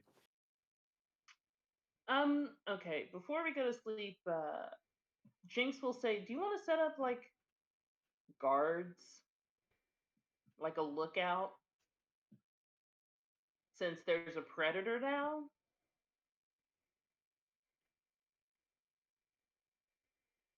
Taking shifts might not be a bad idea.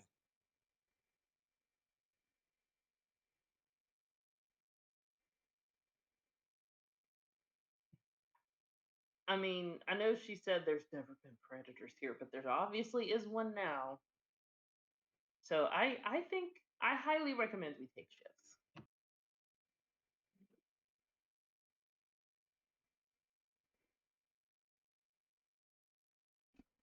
All right. Does that mean you're volunteering for first? Yep.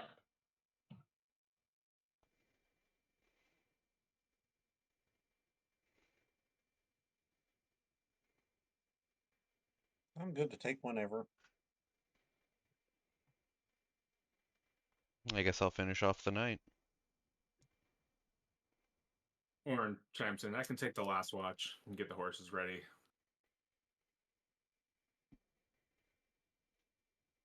Having not been asleep.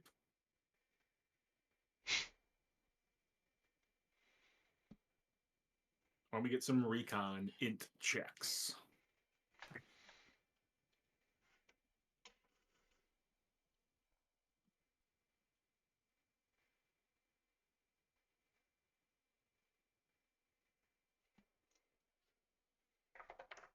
I have a 10. Hey, that's the same number I got. We're in the dark, aren't we? Yeah. Okay, so I get a -1 for that from heightened senses. His dogs have Yay. bad night vision. Oh yeah, it's a +1 to any recon survival check with hearing and smell, -1 to seeing in the dark. And I would assume this is trying to see in the dark. Yeah. Yeah, so it's a -1. So that's an 8. All right. Oh wait, Yeah. no, wait. That's 6 and 4 is a 10. So that's a 9. God, I can't read. All right. 9, 10, 10, 11. There we go. Good. Yeah. Yeah. Then you guys make it through the night, and you're all good.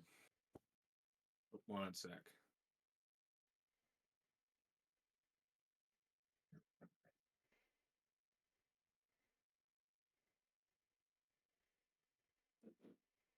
All right. All right. So yeah, morning comes. You guys head off to the trade bridge. On the way, sorry. Oren gives you a little kind of rundown on what exactly the trade bridge is. The local lord, Certes Gazishba, she lives here at the Gazishba estate. They built um, a modern road, like what you guys would think of as modern, like a road built to like spacefaring society standards, to the largest town of Orleans Hollow. Sorry, Orleans Hollow. Um, and the bridge that crosses the river is called the Trade Bridge, so called because the three towns in the area will farmers, merchants, people like that, people needing power cells recharged will take their trade goods and things like that they have to sell or need recharge to the small outbuildings that exist on this bridge, where representatives from the estate will trade for their goods, trade with new recharge power cells. She also gives you kind of an explanation of every home in most of these towns has like they might have a refrigerator and like the odd light or two, um and a few things that run on power. So most homes use a few power cells, so they're constantly being swapped out and in need of newly charged ones. But it's like they only have a few devices that are rely on power. They'll use drones for things like um, farm mapping, for like crop mapping, stuff like that. But there's no real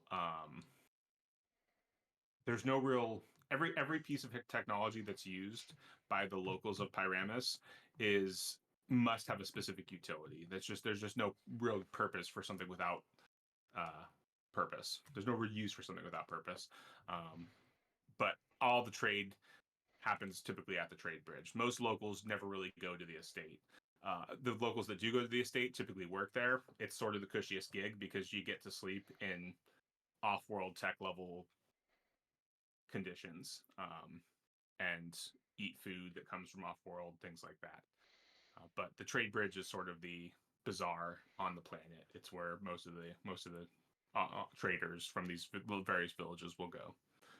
It's also where they can go to meet with the estate manager and various representatives from the estate.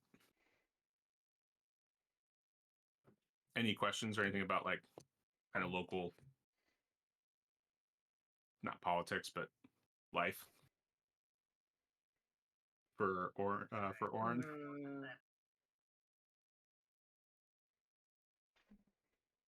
Not really. Okay, that's fine. I'm just It curious of how sounds many like an more times. interesting way to exist, though. I said it sounds like an interesting way to exist. The more you travel in the travel universe, the more you'd find that a lot of low. This is basically how a lot of low tech level planets function, because they just don't have the industry to build a higher tech level. Oh, cool. Yeah. Well, I like it. Yeah. It's kind of like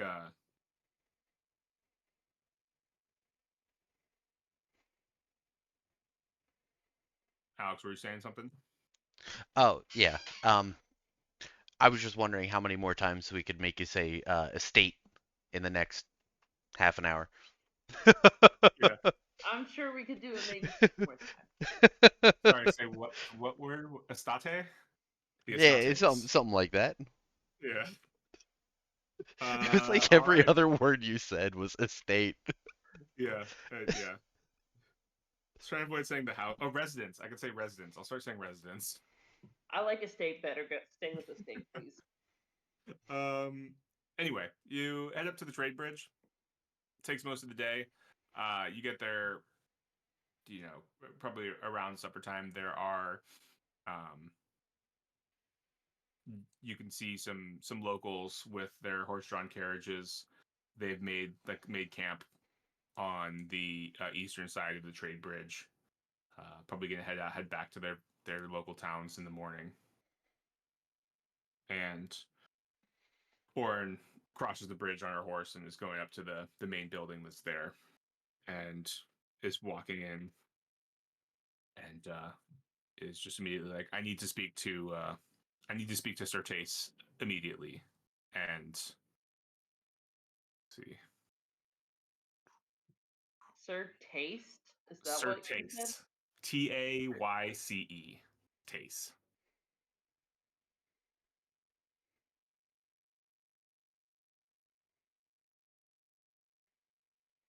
And there's a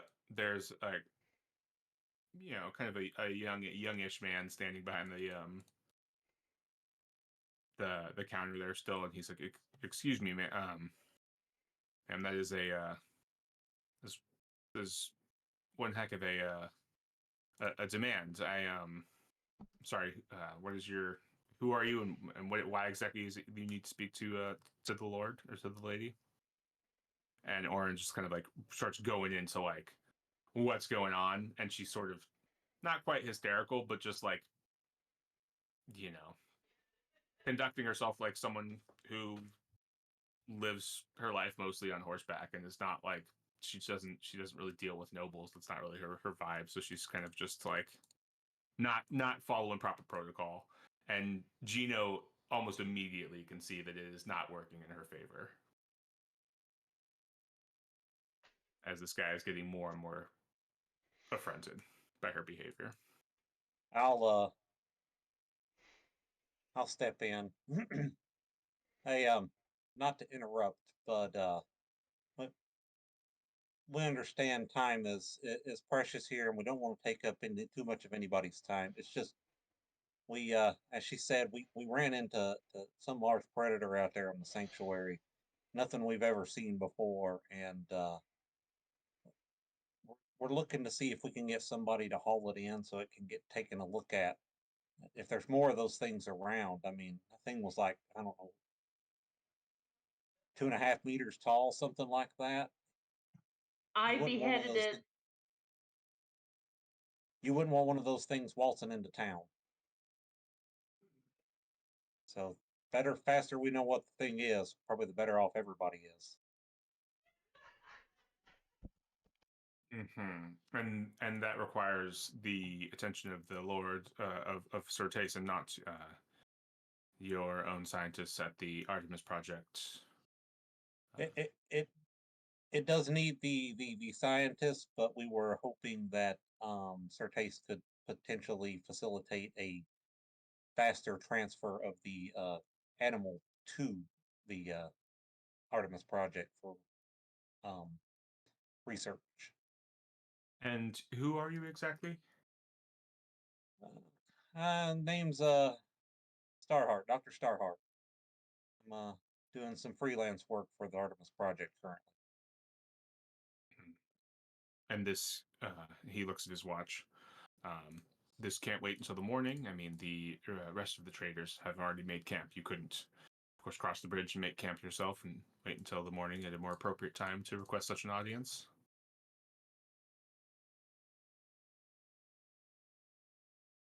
I mean, if an audience before morning is impossible, then yeah, we can go make camp. Just like I said, we just feel like the quicker this is solved to, the safer everyone will be. Will you give me a persuade check? Social or social? Is it?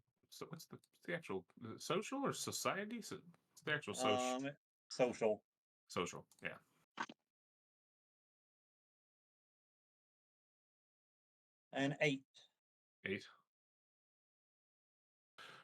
He kind of sighs. 1 moment, please. And he steps into a back room.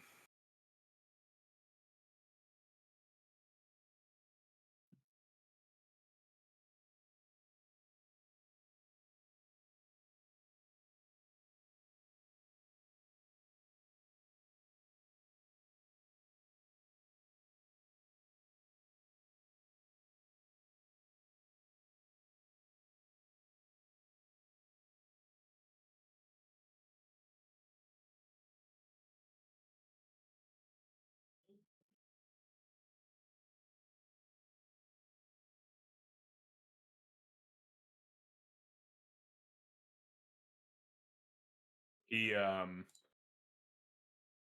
comes back out and kind of looks not surprised, but a bit disappointed.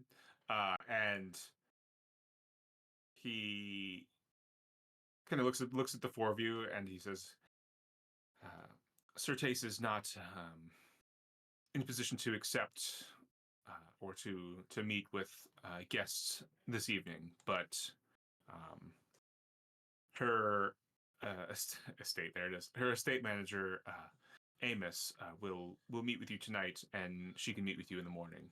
Of course, he will provide you with rooms in the estate tonight, and we will see that your horses are boarded. You can. A car is being brought around for you to take you up to the estate today, immediately." That sounds perfectly acceptable. We appreciate the you guys working with us on this. He gives you like a sneery smile, like trying to smile, but can't help but kind of like and nods. Now, if that is all, we are closing for the evening. The car will be waiting for you outside.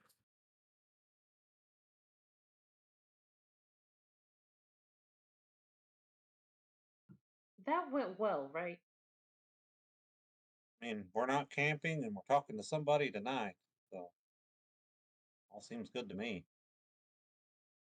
Yeah, you guys step out, and Oren has her hat in her like her hat in her hand, and she's kind of like, pulling at the brim as she's kind of like spinning it in her hands frustratedly. She's like, freaking nobles and off-worlders and just muttering to herself. No offense. None taken. None taken? It's just, You have to deal with a little more pomp and circumstance when you start dealing with nobles. yeah. Well, thank you for your help, Doc.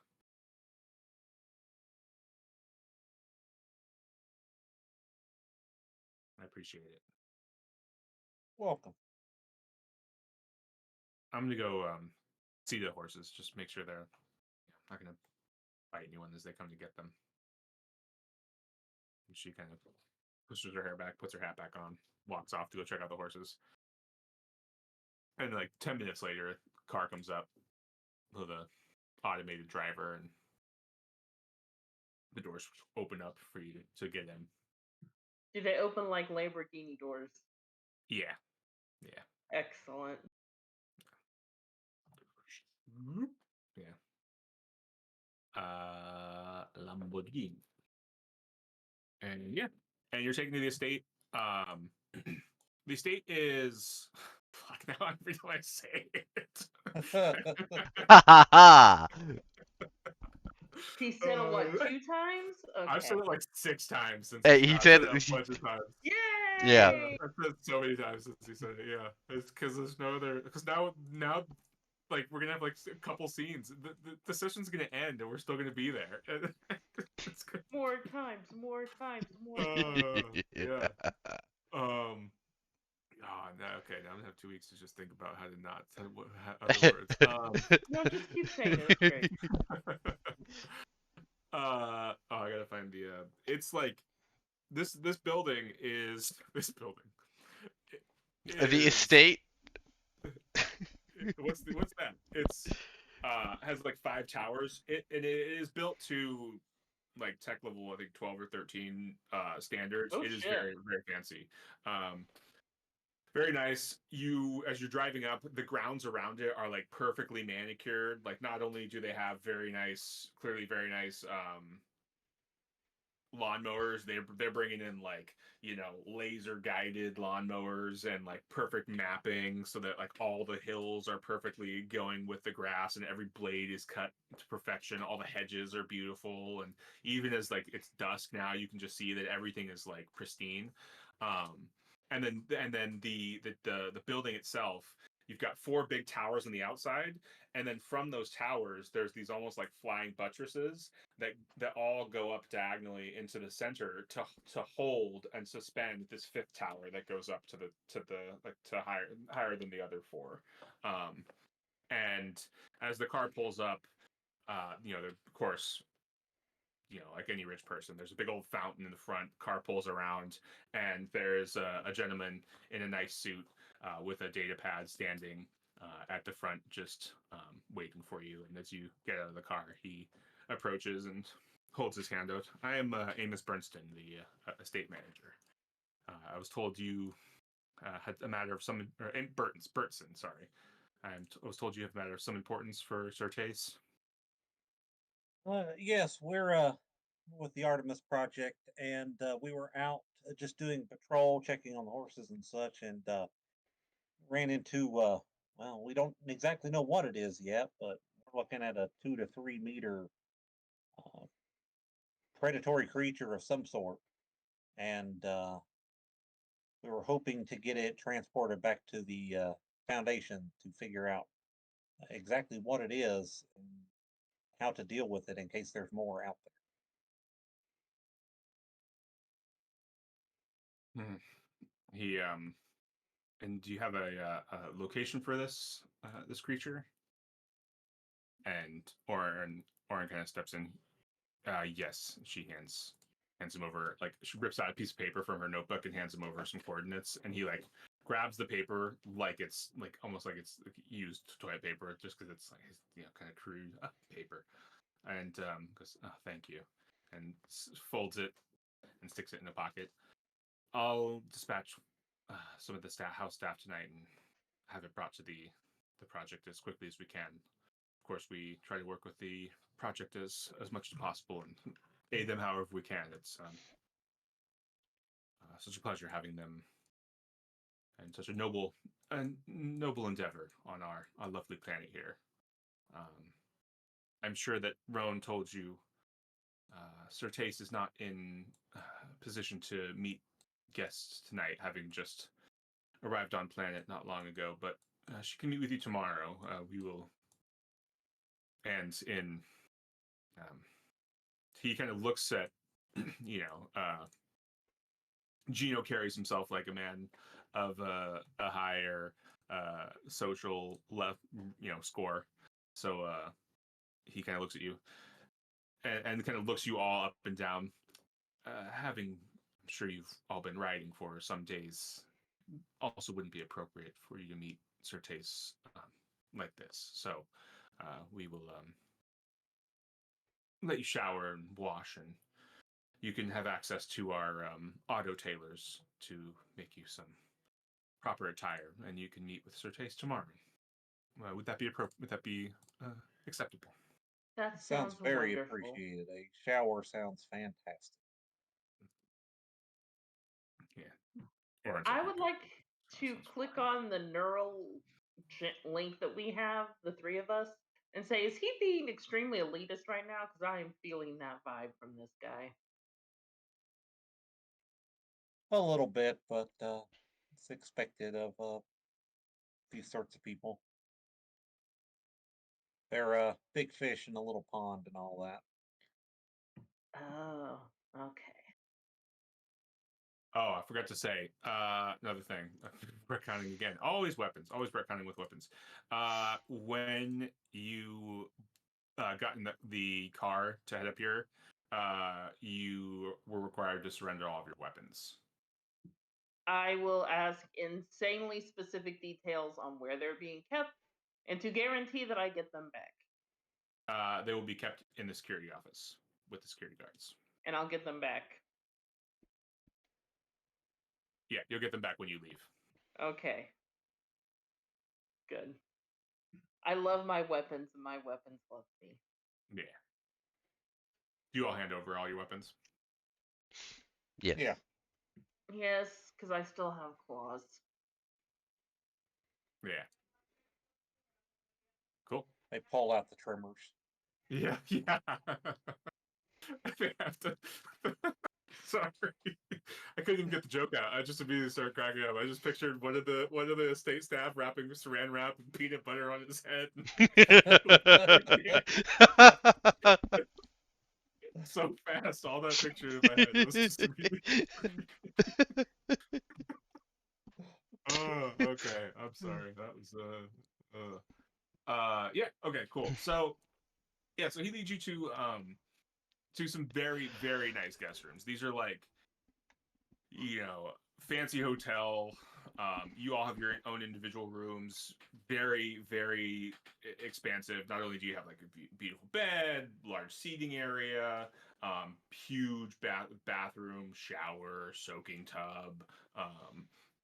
There's an auto tailor, and it's got like the mirror that you can like select your outfit, and let's see. They also provide you with some light refreshments. So you can have like hors d'oeuvres and little champers and that sort of thing. And of course, it is dinner time. They'll probably just serve you some dinner as well. Let's see. Suit retire. Holographic menu. You notice that there's a good taste filter, and an exquisite taste filter, both in place.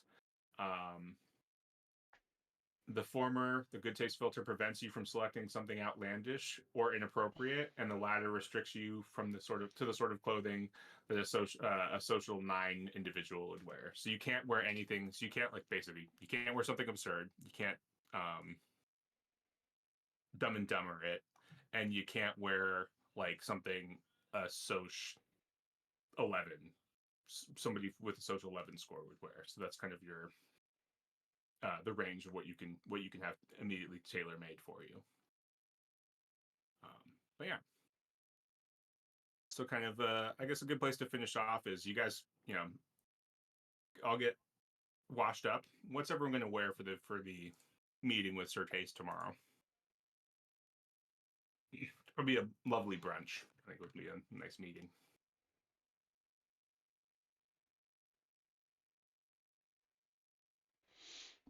I like Tino's just having a pretty standard suit put together. Okay.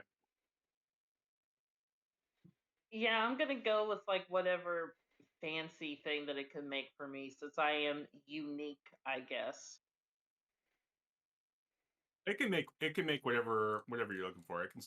It's auto tailors to your it just has to Okay, look, long dress with reasonable. a tail hole, Yeah. having like a nice slit of the leg and over the shoulders, like cut off. You know what I mean?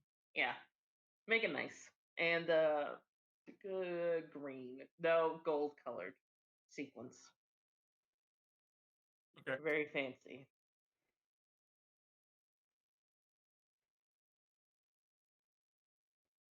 About Lexian. I mean, he's gonna just make like a suit. He's not really fancy, so that'll Mhm. probably be the best.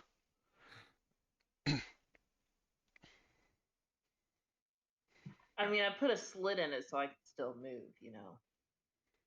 Mhm. And the other thing is, assuming you guys want to, you get great sleep because you're on infinite thread count sheets and Infinite lovely. Egyptian cotton thread Yeah. count sheets. Oh, Yeah. and it is after sleeping on the ground and on your your bedrolls for what 3 days, 3 nights, in the dirt. It's nice. It's very nice. This is heaven. Does And 428 need to have a suit tailored for him? yeah, he wears clothes. He wears clothes. He doesn't walk around just his gel exposed. So yeah, he probably also wears a suit. I don't know. Uh, and yeah, the next morning, you guys are getting ready. Your clothes are delivered. You get your clothes on, and you all meet up outside um, the noble's office. And Orin just has like a simple pair of slacks, a shirt tucked in, still has her cowboy hat, although it's been nicely scrubbed clean. And they've removed the camera off of it. She's got it in a bag in her room. And yeah, the door opens. Certace is sitting behind her desk. She's it's kind of simply dressed, trousers, tunic. Um, Although you look at your clothes, nicely made, but like clearly made by a machine, and probably only going to last like a couple days before the threads start to begin to fall apart.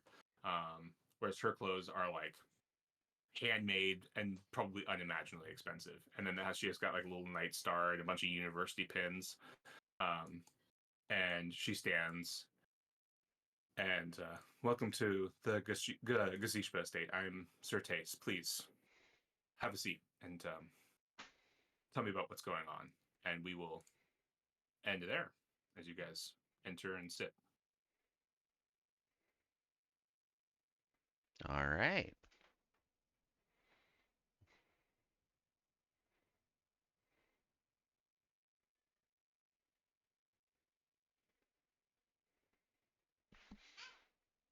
Let's see.